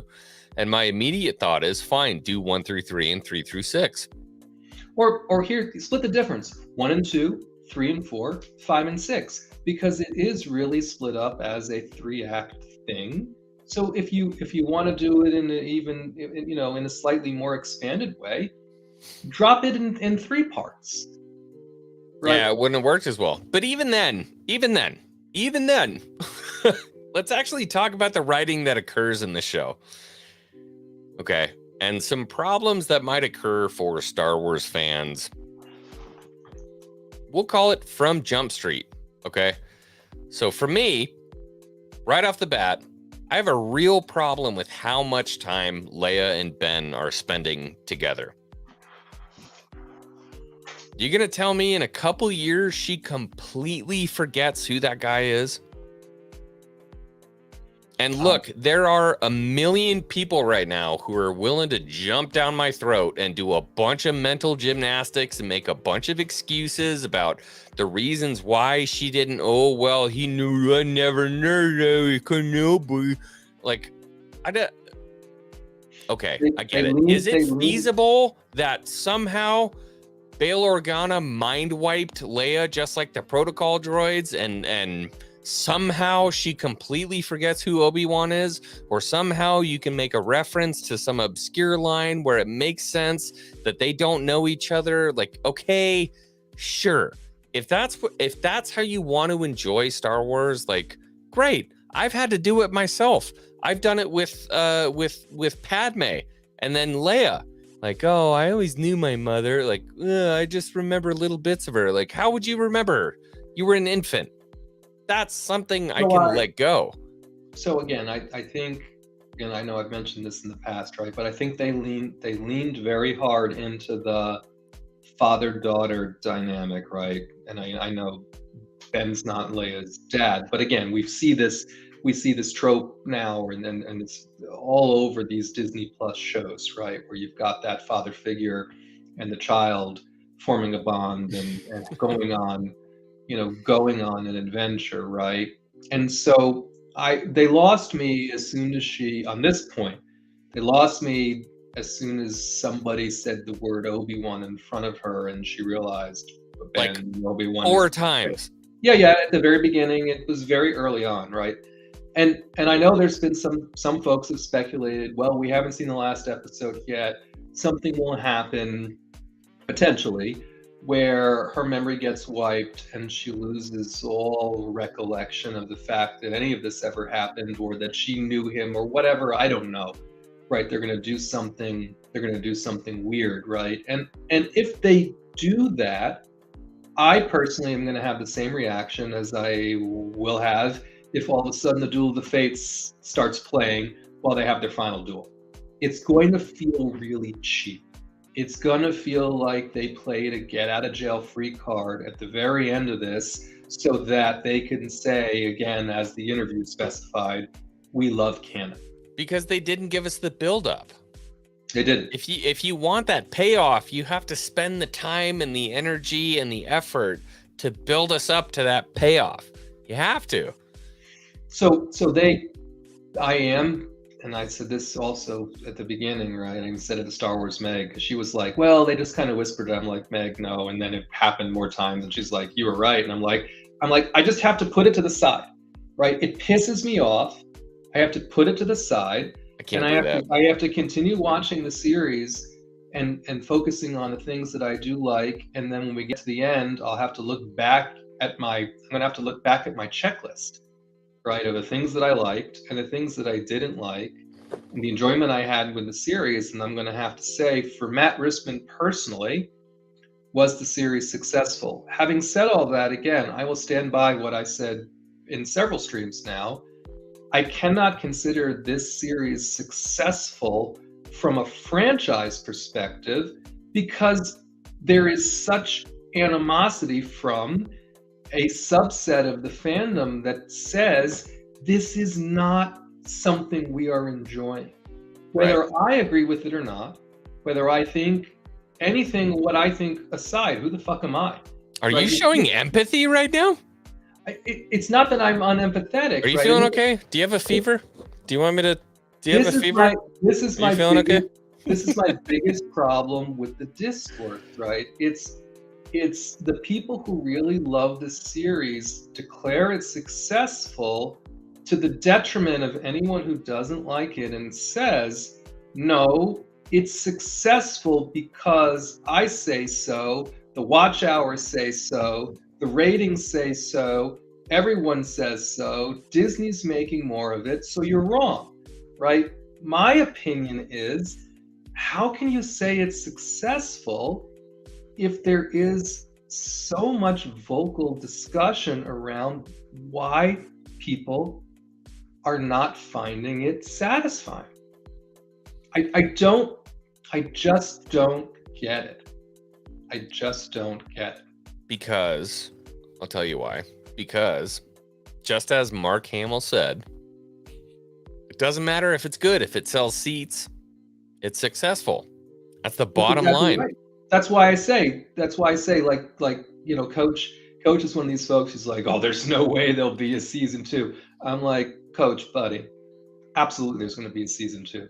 It would surprise me more that if there wasn't a season 2 and or a spinoff at this point than if there is, because what the metrics that they use to determine success for this series are showing it as successful. First view, yeah, because they did a really good job of portraying this as a show that it was going to be.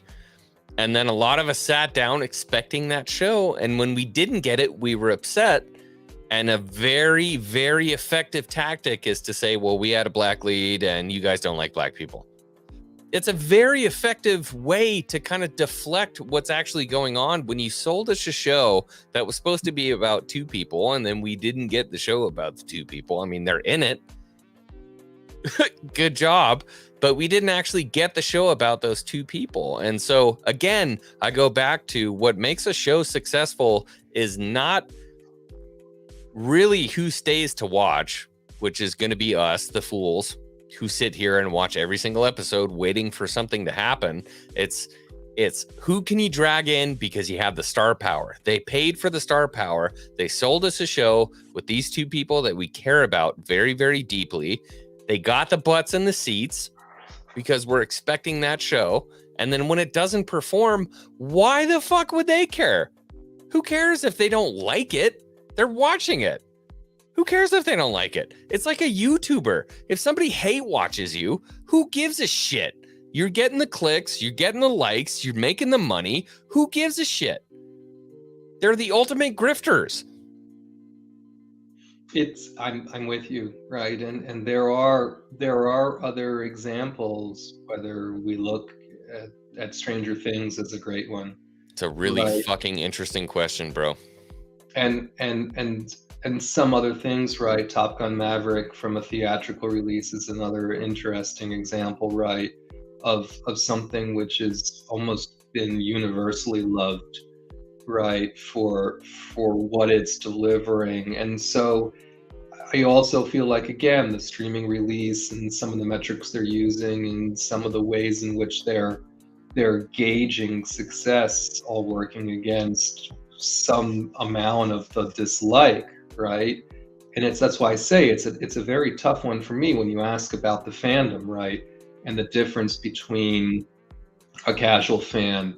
Well, look at that girl who's like, who are you to speak for us as a fandom? I didn't see a single Star Wars memorabilia, anything pinned to her wall. So who's the Star Wars fan base? Is it you and me, the hoarders and the psychopaths who have supported this over all these years? Or are we left in the dust and it's like, fuck them? We can make money off of other people.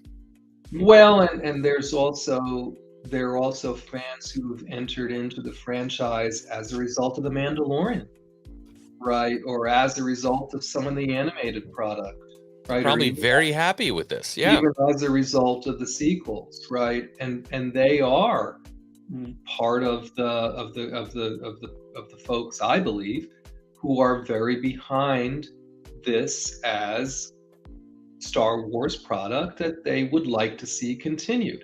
Right, and that's why I say you can't consider it to be universally successful if it doesn't appeal to the broad swath of the fan base, right? And to me, when I hear the biggest amount of complaints about this series, it is from your diehard the core fan base and prequel fans. But the issue is, we consider that to be the core fan base, right?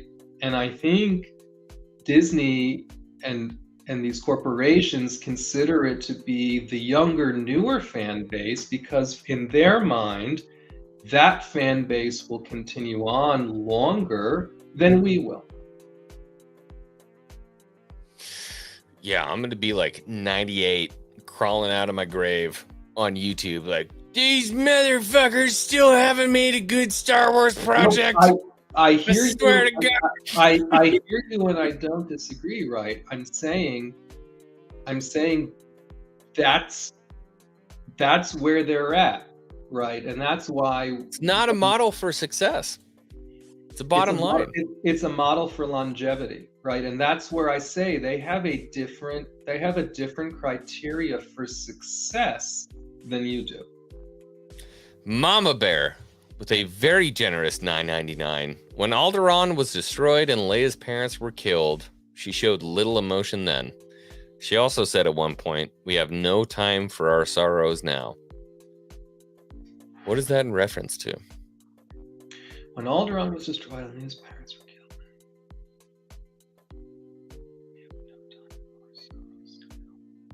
Well, I have time for sorrow right now. I have a lot of time for sorrow. I'm super bummed right now. so I think the second part of that quote is probably a sequel's quote, right? I would say, though, at the beginning of Debbie's feedback, she was quite upset about the fact that they were still targeting Alderaan, right? Even though she thought she had successfully distracted them with Dantooine. It's on Dantooine. Right, and but what could she really do in that situation, right? I mean, she reacted. They blew up the planet. She had to focus on other things, right?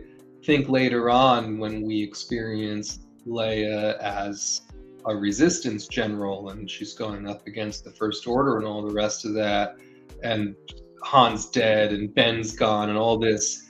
I think she has a very different opinion of things then, because she has to, and she's gone through all of this different stuff, right? So I don't think she doesn't care about it, right? I just think she had an arc, and it was an arc that I understand, right? We can put the whole Mary Poppins thing aside, right? But she had a character arc that seems appropriate for what we believe she went through and how she did all of that, right? To me, the question that I think you were asking earlier as it relates to Kenobi is, does the character arc that we see 10-year-old Leia going through make sense? Does it seem to have the right continuity factored in so that when she sends the message in A New Hope, we understand why she said what she said in the way she said? That to me is something they didn't do a great job on. I don't have that in my I liked it and I didn't like it column. For me, this is in the I didn't like it column. That could be something you could build off of as a storyteller. They seem to be woefully unaware of that, and they're not working towards it. Maybe in the next, 45-minute episode, they're going to blow our minds and, I don't know, tell us something. I wanted to give a shout out really quick to my members in the community. Thank you so much, Kay. What's up? Vori, what's going on? James, how you doing, brother? Thank you for being here tonight and hanging out with us. Oh, appreciate Debbie. you. I got it now. Debbie's so this scene again, from a continuity standpoint, right? She's referring to the whole Luke. She's consoling Luke, right? She puts the blanket on Luke. Luke's like, I can't believe she's gone. I just had this conversation with Coach too, right? Luke's like, I can't believe she's gone. He's gone. And it looks like Leia is consoling Luke, right? Leia is not upset that Ben didn't make it because ostensibly, given what we know at that moment, she didn't know Ben. She didn't have this relationship with Ben that we're seeing in this series to go back to saying, oh, I can't believe he's gone now. She was consoling Luke because Luke was very, again, why was Luke so broken up? I mean, that's a whole different story. But okay, Luke was broken up because he was teaching him the Force. I can get behind that, right? But she was consoling Luke. She wasn't broken up about Ben being gone necessarily. That's a part of this whole, the barrier to entry on Leia being the mitigating reason why he had to go on an adventure is a very tough one, especially for OT purists. And they chose to tackle it. And I don't know why. When there is so much space to tell a story, why did they pick one of the trickiest spaces to navigate in Star Wars? And they said, fuck it, we're taking it on. Full steam. I was so sure they were going to tell the Black Krrsantan, Ashara Het. Asherad Het? You thought they were going to put him in there? There's no source material, bud. I thought that's who Kamal was playing for the longest time. You thought Asherad Het was going to be Camille? Yeah. Right, and I even could have put my brain around Vader showing up at Jabba's palace, and there were stories they could have told. Right? Your faith is misplaced, my master. There are stories that they could have told that didn't involve a Leia rescue mission.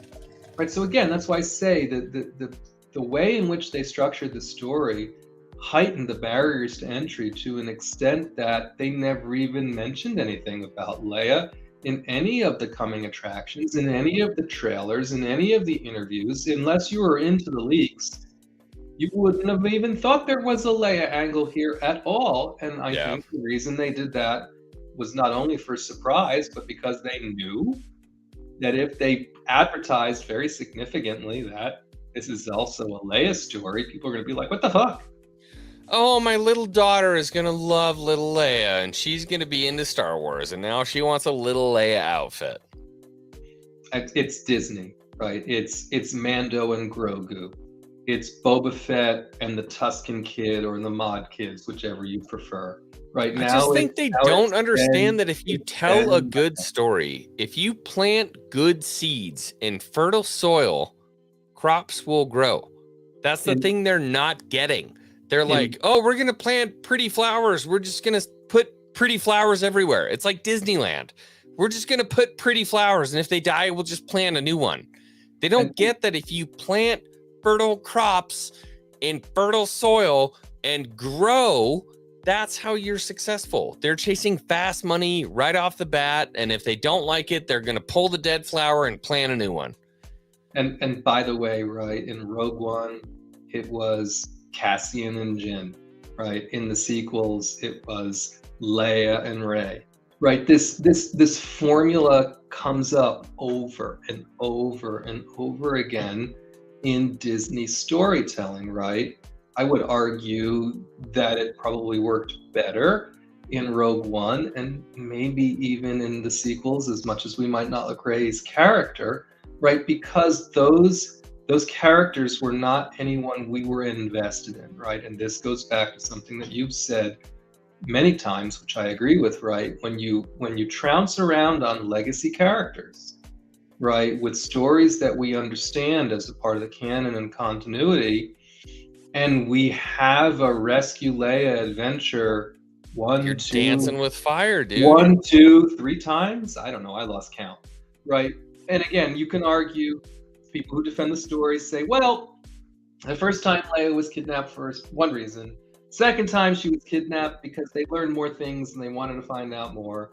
The third time, they weren't really after Leia at all, right? Now they're really after Kenobi and some other things. So I mean, again, if you want to do those gymnastics, you can stitch the story together and try and get to what they were attempting to communicate. But you're not really building Obi-Wan that way. You're putting Leia in a situation and Obi-Wan has to react. That's why I say this is not, as much as I might be having fun watching this series, right? I don't think they've been telling a great Obi-Wan Kenobi story. No, they're telling a great Leia story. Whether they're still telling a good Star Wars story. It's not very good Leia story either. Whether they're still telling a good Star Wars story or not, we can debate once the series culminates. Right? For the Book of Boba Fett, I didn't think they told a good Boba Fett story or a good Star Wars story. They told a Tatooine story. Tales of Tatooine, right? Okay. The Mando parts of it were interesting. They're going to have to retell all of that again in Mando 3, by the way, because not everyone saw Book of Boba Fett. So we're going to get a review. Remember when lightsabers used to kill people? Yeah. Sheesh. But you know what I'm saying, right? So you can get away with getting your hand cut off, but that was it. I always evaluate these things with, are they telling the story I expected around the character that the story seems to be based around? And more broadly, are they telling a good Star Wars story at all? Right? The story in Kenobi has been troubled, right? And Debbie's not wrong, right? So call it the Leia Chronicle. Did we know Luke's backstory? Well, I think we know a lot about Luke Skywalker's story in general. But did we know Luke's backstory? Have we ever gotten young Luke? Really, I mean, okay, comics if you want to go comics, but I mean, really, have we gotten a Luke's backstory? I guess where I would come from is he lived on a farm on Tatooine. Leia grew up in a palatial area in. The real question is, did we really need either one of their backstories given how a question that needed to be answered? That's why I say they keep throwing questions that we don't want answered in front of us. How did Han get his dice? I don't fucking care. How did Han get his last name? I don't care. Yeah, I know that's your favorite part, right? Oh, he's by himself. Solo. Go fuck yourself. No, don't leave some things to mystery. This is the thing about storytelling that they don't get. Boba Fett. Well, why does he act the way he does? Just leave the helmet on, leave some mystery, think about how you develop characters. For the love of God, Tamara Morrison called and said, I don't think I should be talking that much. And they were like, well, you're going to do it anyway. It's that's why I say it's not a great Kenobi story. On alone, by yourself, on solitude. But I say all these things, and for me specifically, and why I get called a fake fan and a shill and all the rest of it. Oh, I'm a fake fan at this point. I've had fun watching Kenobi. I felt agonized watching Book of Boba Fett. And what I really need to go back to, and what I want to decompress for myself about, is what is the main difference between why I feel that way? Because arguably neither one of the stories was great, right? But I have been having a much better time. I'm shocked you don't feel that way about Kenobi. You felt that way about Boba. You don't feel that way about Kenobi? I don't. And maybe it's just because I love Ewan McGregor, right? Maybe it's because I'm one of those folks that puts a lot of credibility on his acting, and Hayden being back, although this is the first time we really saw Hayden. That's a whole different problem, right? But maybe I'm just that guy, that I'm having such a great time just watching him on screen that I've excused a lot of these other things, right? But I haven't, there are allowances to a degree. There are allowances, right? You're like, oh my God, it's Hayden and Ewan back on screen. Oh my God. For me, when I was watching Book of old Hayden, not a problem for me. That's an allowance. When I was watching Book of Boba Fett, I'm like, oh fuck, here we go again. Right, what's gonna happen? I was watching Book of Boba Fett because I'm a Ming-Na Wen fan ever since Agents of S.H.I.E.L.D., right? I've loved her in everything she's ever been in, right? So I was watching Book of Boba Fett for Ming-Na, right? So, and I don't know that that's helpful from a fandom perspective, right? But not really, because I hold no allegiance to Ming-Na Wen. I mean. So for me, I've been perfectly happy. I wasn't not at 3 a.m., right? But I've been perfectly happy getting up a couple hours. Yeah, not a watch party happy. Oh, but I mean, I'll get up at 6 a.m. as opposed to 7, and I'll turn the episode on, and I'll spend 35 quality minutes, and I'll be like, that was fun. Then I'll go on about my business, right? I guess for me, it's like at the beginning when I knew the leaks and I saw it was happening. I'm like, all right, this isn't exactly the story I was hoping it was going to be. So I'll just have fun watching it. And when it's done, it's done. I feel like all I want is one Star Wars project where we pour over it. Just give us one project where us old, apparently, it's funny. I have a good job. Engaged to a beautiful woman. I have a lot to be happy for in my life. I would be considered by most people as a basement dwelling man baby who I guess never showers or shaves, just like a real troll piece of shit because I don't like Kenobi. My one request as this basement baby dwelling troll no shower guy would be that you give us one, even if it's just one, to send us off. And we can say okay, we've had our piece, let's go. And I think that's what Kenobi was, what I expected from them. Give us one piece of the old-timey Star Wars. Just some old-timey Star Wars. Just some old shit that all of us old people, apparently I'm old now, we can just look at it and be like, this is what Star Wars was. And now you're moving on to something new. Does that make sense? It makes sense. Like, but just give us that one piece of Star Wars that we can all latch onto and enjoy and love and look at it and be like, oh yeah, that's Star Wars.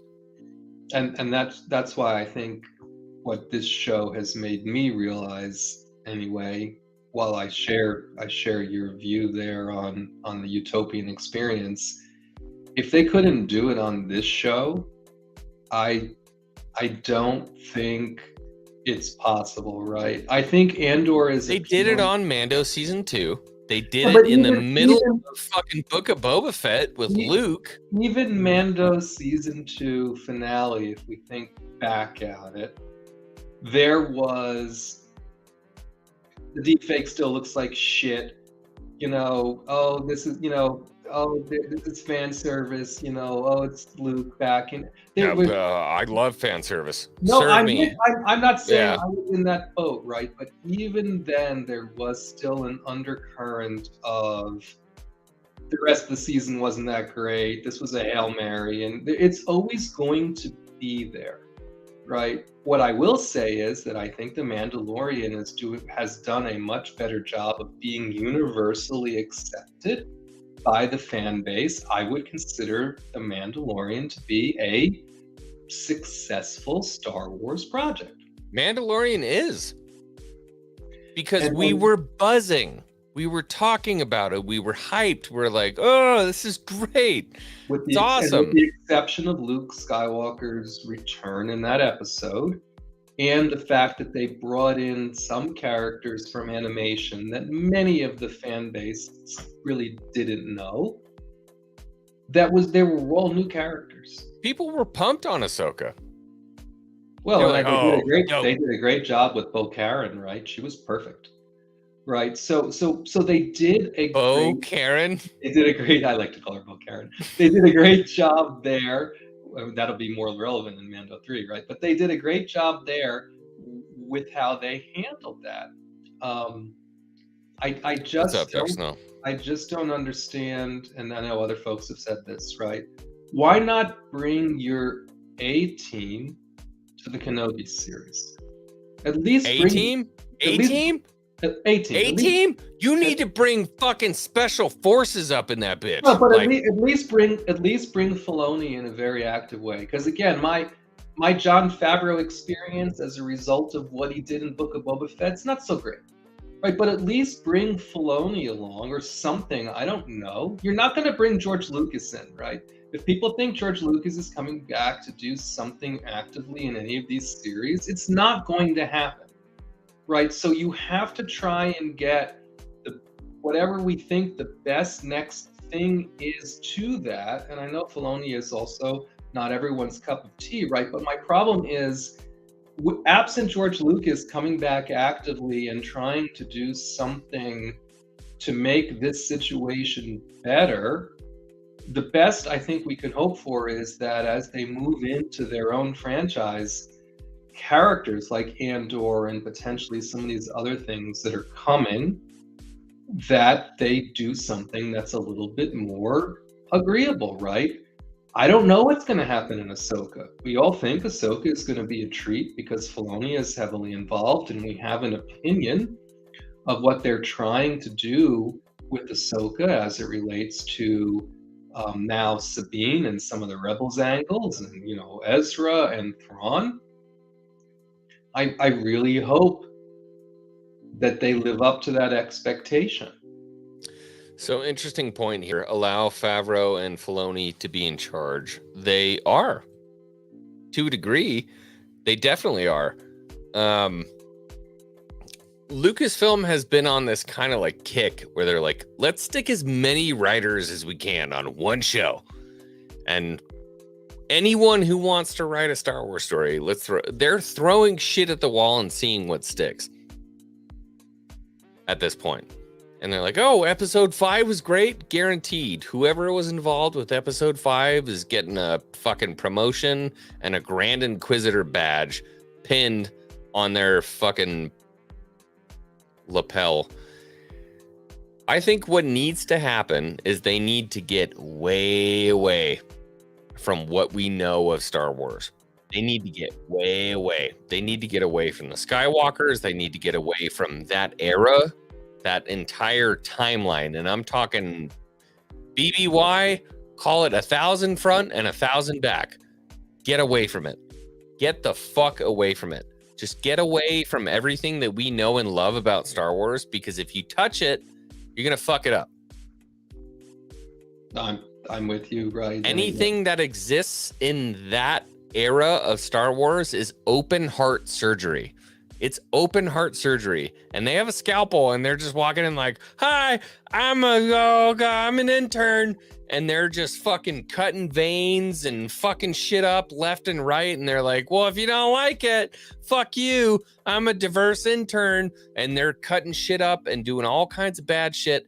Back up, fuck off, go touch something else. Tell us a story about something that we don't already know.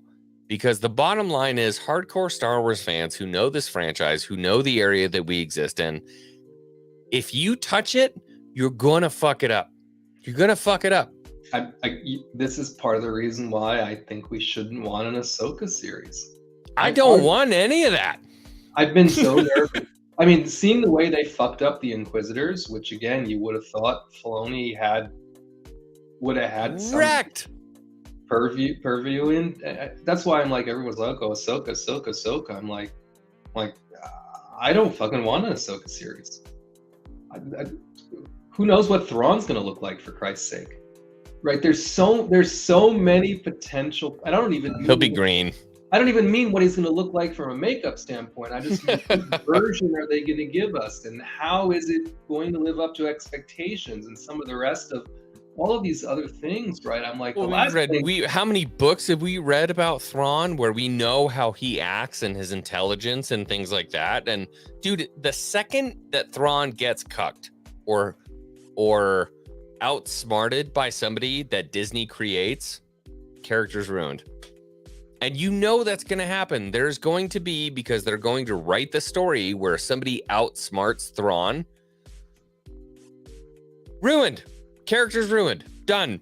Makes no sense. That's not the Thrawn that we know from the stories that we've read, because we know that Thrawn cannot be outthunk. He can't be outsmarted. It's Thrawn. Save one moment at the very end of his life. The guy does not get outsmarted.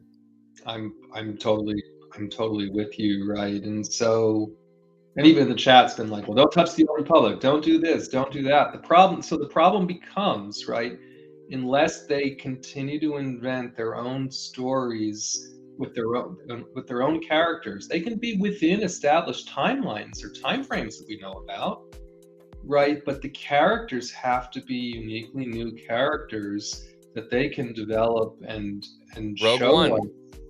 Yeah, that they can show us things about. The problem is they're trying to appeal to established fans in the wrong way by taking these characters that people know about. I don't think they're trying to appeal to established fans. I think they're using characters that established fans love to draw them in. That's exactly what I was just going to say, right? They're taking those established characters as a draw, right? And then they're portraying them in ways that are antithetical to what we think they should be. What we know. Not and then what we think, what we know. Then we hear the things about, oh, it's just another bait and switch, and they didn't do a great job of this, and now I'm pissed off because I was expecting one thing and I saw another. And so I'm like, I almost don't know where we go from here, other than they need to tell new stories with new characters. And this will continue until somehow somebody creates an argument that they'll understand. When I say bait and switch, which I don't, but if I say bait and switch, it means that you give us characters that we care about and we know and we love from 50 years of storytelling, and you say, this is going to be about these characters, and then you bring us in, and then it's not about those characters. That's a bait and switch. That is a bait and switch. Hard stop, factual, 100%. That's what happened, right? I'm not saying that's what happened with Kenobi, but there is very much, there's a culture, it would seem like, at Lucasfilm where they love to take these characters who we love and adore, and they use them to bait you in, and then they tell a different story. It's just what's happening. It's just what's happening. Well, we've seen a couple of different examples of that, right? We've seen Boba Fett not in some of the episodes of his own show, right? And in the case of Kenobi, we've seen Kenobi in every episode of his show, right? But yet, in either case, we feel unfulfilled with the story they're telling, right? So neither series has been successful, in my opinion, from a fandom's perspective. Whether Disney sees them as successful or not, it's just the way that it is. Right. And K, shows have more than just a couple characters. 100%. Tala would be great example of a character that I would have liked to have seen more of, as opposed to less of. I would like to have seen a lot less of Reva and a lot more of Tala. I think that would have done a lot more for the character of Kenobi, because Reva does nothing for the character of Kenobi. Everything that she does has no impact on Kenobi. She's on her own mission. She's doing her own thing. She's hunting Vader. She's got her own story. Leia has some impact on Kenobi. Obviously there are these beautiful moments where Kenobi is thinking about Padme and how she reminds him of Padme. I think that's good storytelling. Focus on stuff like that. If it was Tala and young Leia, because Obi-Wan is constantly reminded of this fighting spirit from Tala, and then sees that in Leia, write it that way. And you want to talk about strong women? Bam, there you go. That's your play right there. You have Tala, who's a strong woman who's fighting for the resistance. I swallowed my own spit. Yeah, be careful there. It's nasty. You have Tala. I have to talk about this shit. You have Tala who's fully buying into this whole, rebellion, and then you have young Leia who's indoctrinated with this at a young age. She has this kind of hero in Tala who fights for the rebellion, who fights against the Empire, and then you instill that in young Leia, and that's why she grows up the way that she grows up. That storytelling makes sense.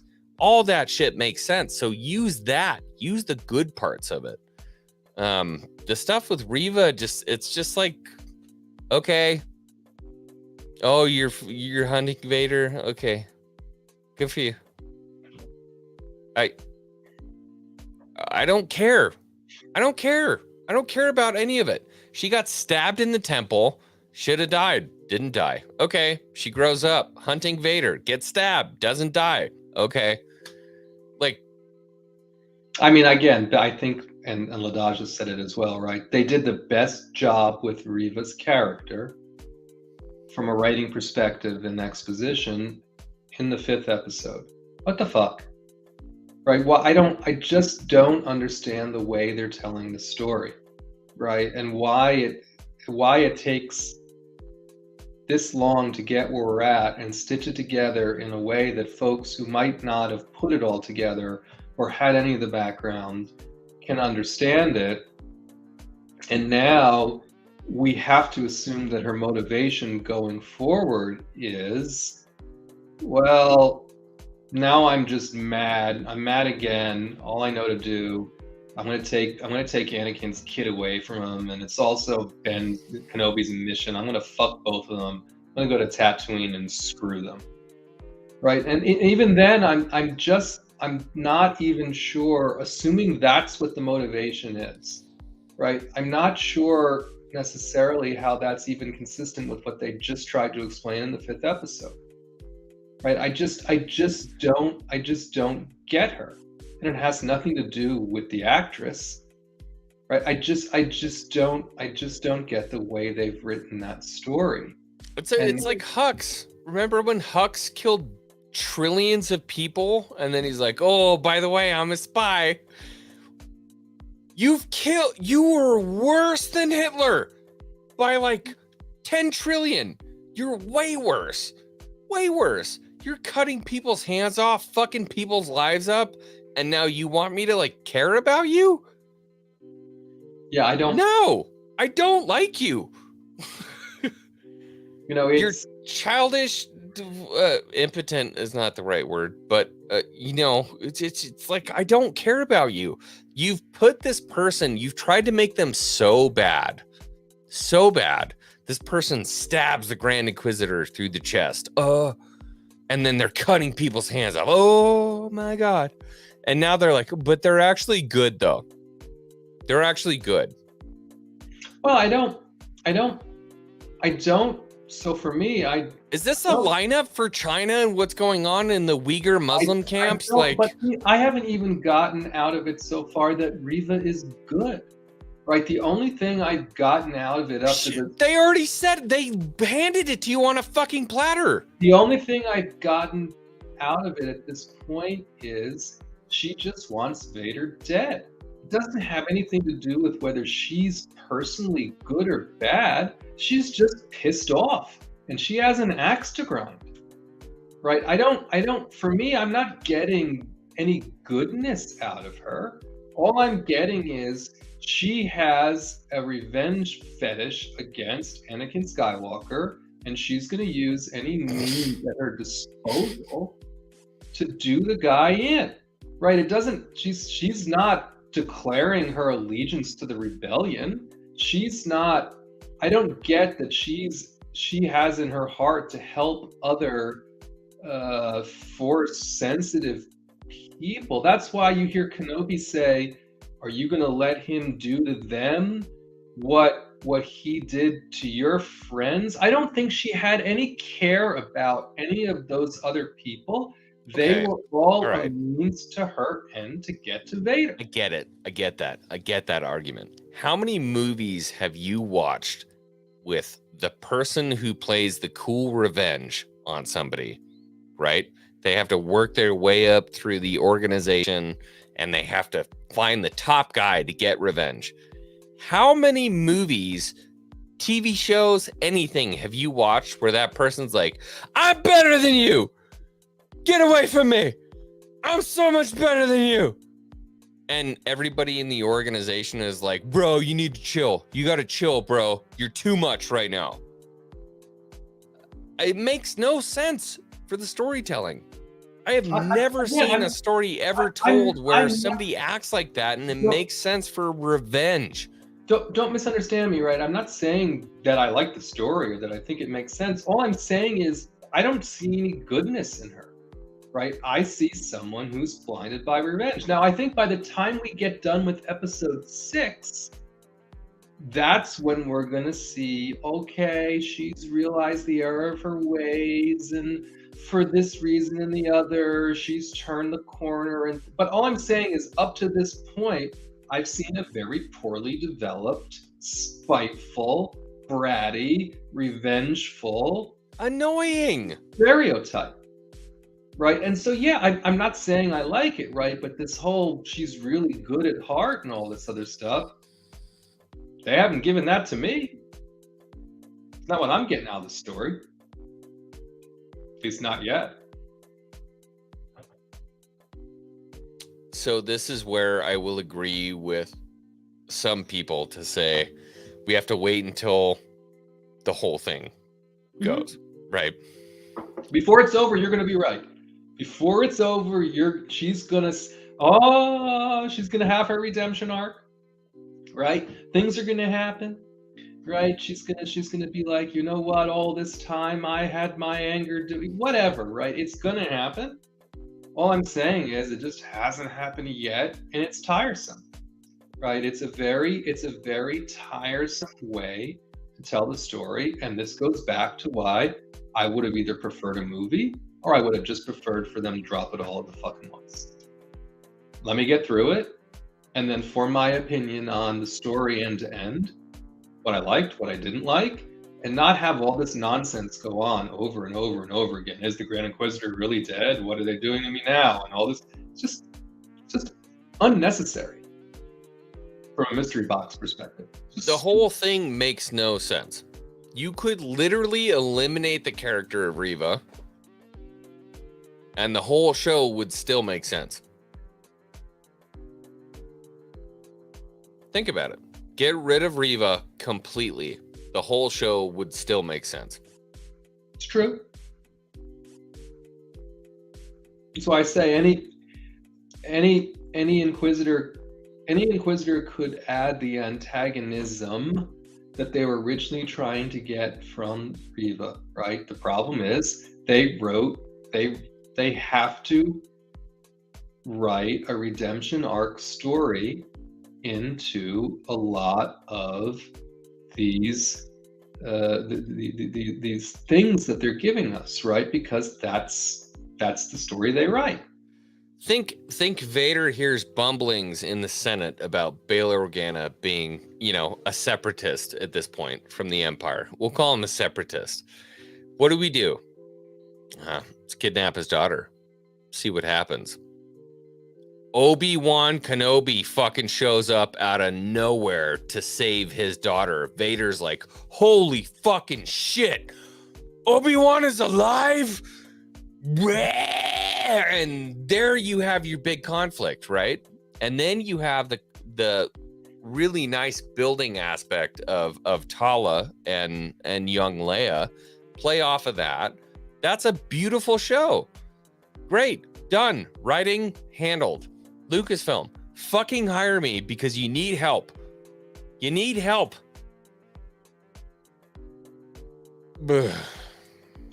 So I think we can agree, right, that the story is, the way they've written this story and the story that they're telling isn't an ideal Kenobi story, right? It does have a lot of components of a Star Wars story, right? And again, if I think about things I hated about the last Star Wars story they told, know who the good guys are, know who the bad guys are. They've got a Jedi, they got a Sith, lightsabers are involved. There's a battle. We've been in space, right? So again, a lot of the complaints that I personally had from the Book of Boba Fett perspective, they have applied a better application of the Star Wars recipe here. The problem is they didn't use their ingredients properly, right? They could have done much better on the ingredients. And this is a great point, right? I mean, we know when we experience Bail Organa again in Rebels as a specific example, right? He's not on the run, right? He's not, he doesn't fear for his life, right? And even in Rebels, right? Leia's still causing problems, right? But she's on the planet and she's there. The Empire's not after her, right? I mean, there are problems from an Organa perspective that are magnified as a result of this series. That again, unless they do something very Men in Black, they put the thing up and poof, things are forgotten about, right? In this last episode, they have done some weird things to the continuity, specifically as it's related to the Organas, which I suppose admit it. You call it weird things, but just admit the fact that they fucked it up. Well, then they're going to say, here's one thing that they could say. Well, this is well, now we know why Tarkin chose to blow Alderaan up, right? He's getting back at him, right? For he's taking care of all these problems. He's like, well, fuck Alderaan and everyone else. I'm just going to blow them the shit up. Right, so there are stupid ways in which I think they can try and connect this up. But again, especially if Bail, stupid Organa, I'm sending you a voicemail and saying everything I should never say in the clear, shows up on Tatooine in the 6th episode, right? By, oh, you're okay. Well, I was here finally to help. I'm glad to see you. Right? To me, it's just even magnifying the problem further. I mean, that was just dumb. They do a lot of dumb things. And then Kenobi handing all that stuff off to Haja, as in, oh, I trust his you now, hollow whatever. Communicator. Everything. Are you fucking kidding me? He gave him his lightsaber. He gave him his blaster. He gave him the key to his Eope. He gave him everything. Right? You know, the key to the Eope. That was supposed to be. You know what? I didn't trust you before, but I trust you now. I'm so sorry, right? And he fucked that up too. He's just a fuck right up. after he's like, by the way, this is a great opportunity for business. Like, yeah, Kenobi's just a 100% fuck up, right? And the first thing that fucking Haja does is he drops the damn thing. Right? Jesus fucking Christ. Right? So again, these things are not helpful as far as it relates to the Organas specifically, because now it's like Bail Organa should be public enemy number 2. Right? My God, he is public. In this show, Bail Organa is an accomplice to the highest crimes to the Empire. And he's the highest crimes. He's very easy to find because he's always running his mouth in the Senate, right? He's in the fucking Senate. Sorry. Everyone knows right where he is. So I'm like, Bail Organa.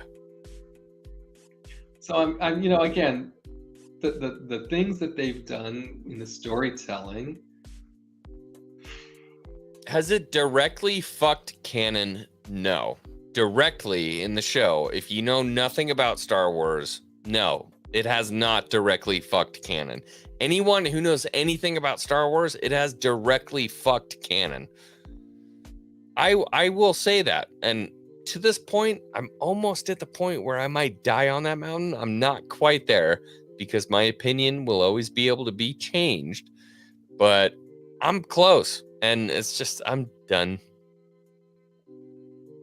You know, we'll just see what happens in the last episode, right? Apparently, it's come to light now, and I do mean light, that one thing that a lot of people had a problem with in the last episode isn't going to be quite as problematic as was originally thought. But I'm like, of all the things they chose to fix, that's the one they're fixing, right? Given everything else here that's been somewhat problematic, putting it mildly from a continuity standpoint, just kind of like, well, I guess they're picking their battles. I don't know.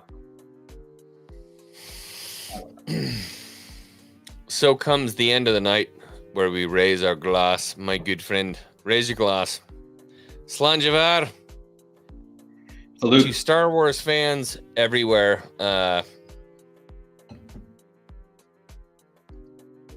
Don't forget what made Star Wars important to us growing up. Promise me that you won't forget.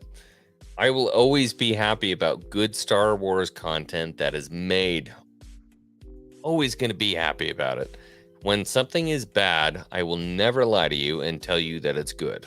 I'm never going to be fake happy about something and tell you that, oh my God, it's so good when it's not.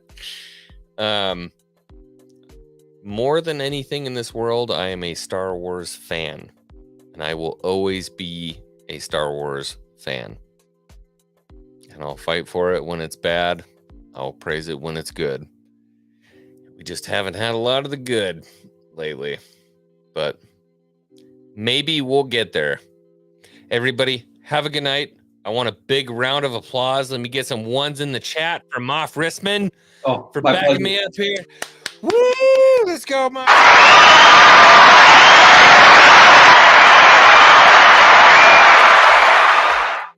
Thanks again for having me. Always a pleasure. Where's the ones in the chat from? There it is. Let's go. There's all the applause. We can't hear it, but we can see it. We can see it. There's all the applause. All right, everybody, have a good night. Take care of your loved ones. Have a good night, and we will see you again next week. Take care, all. Appreciate it. We'll see you.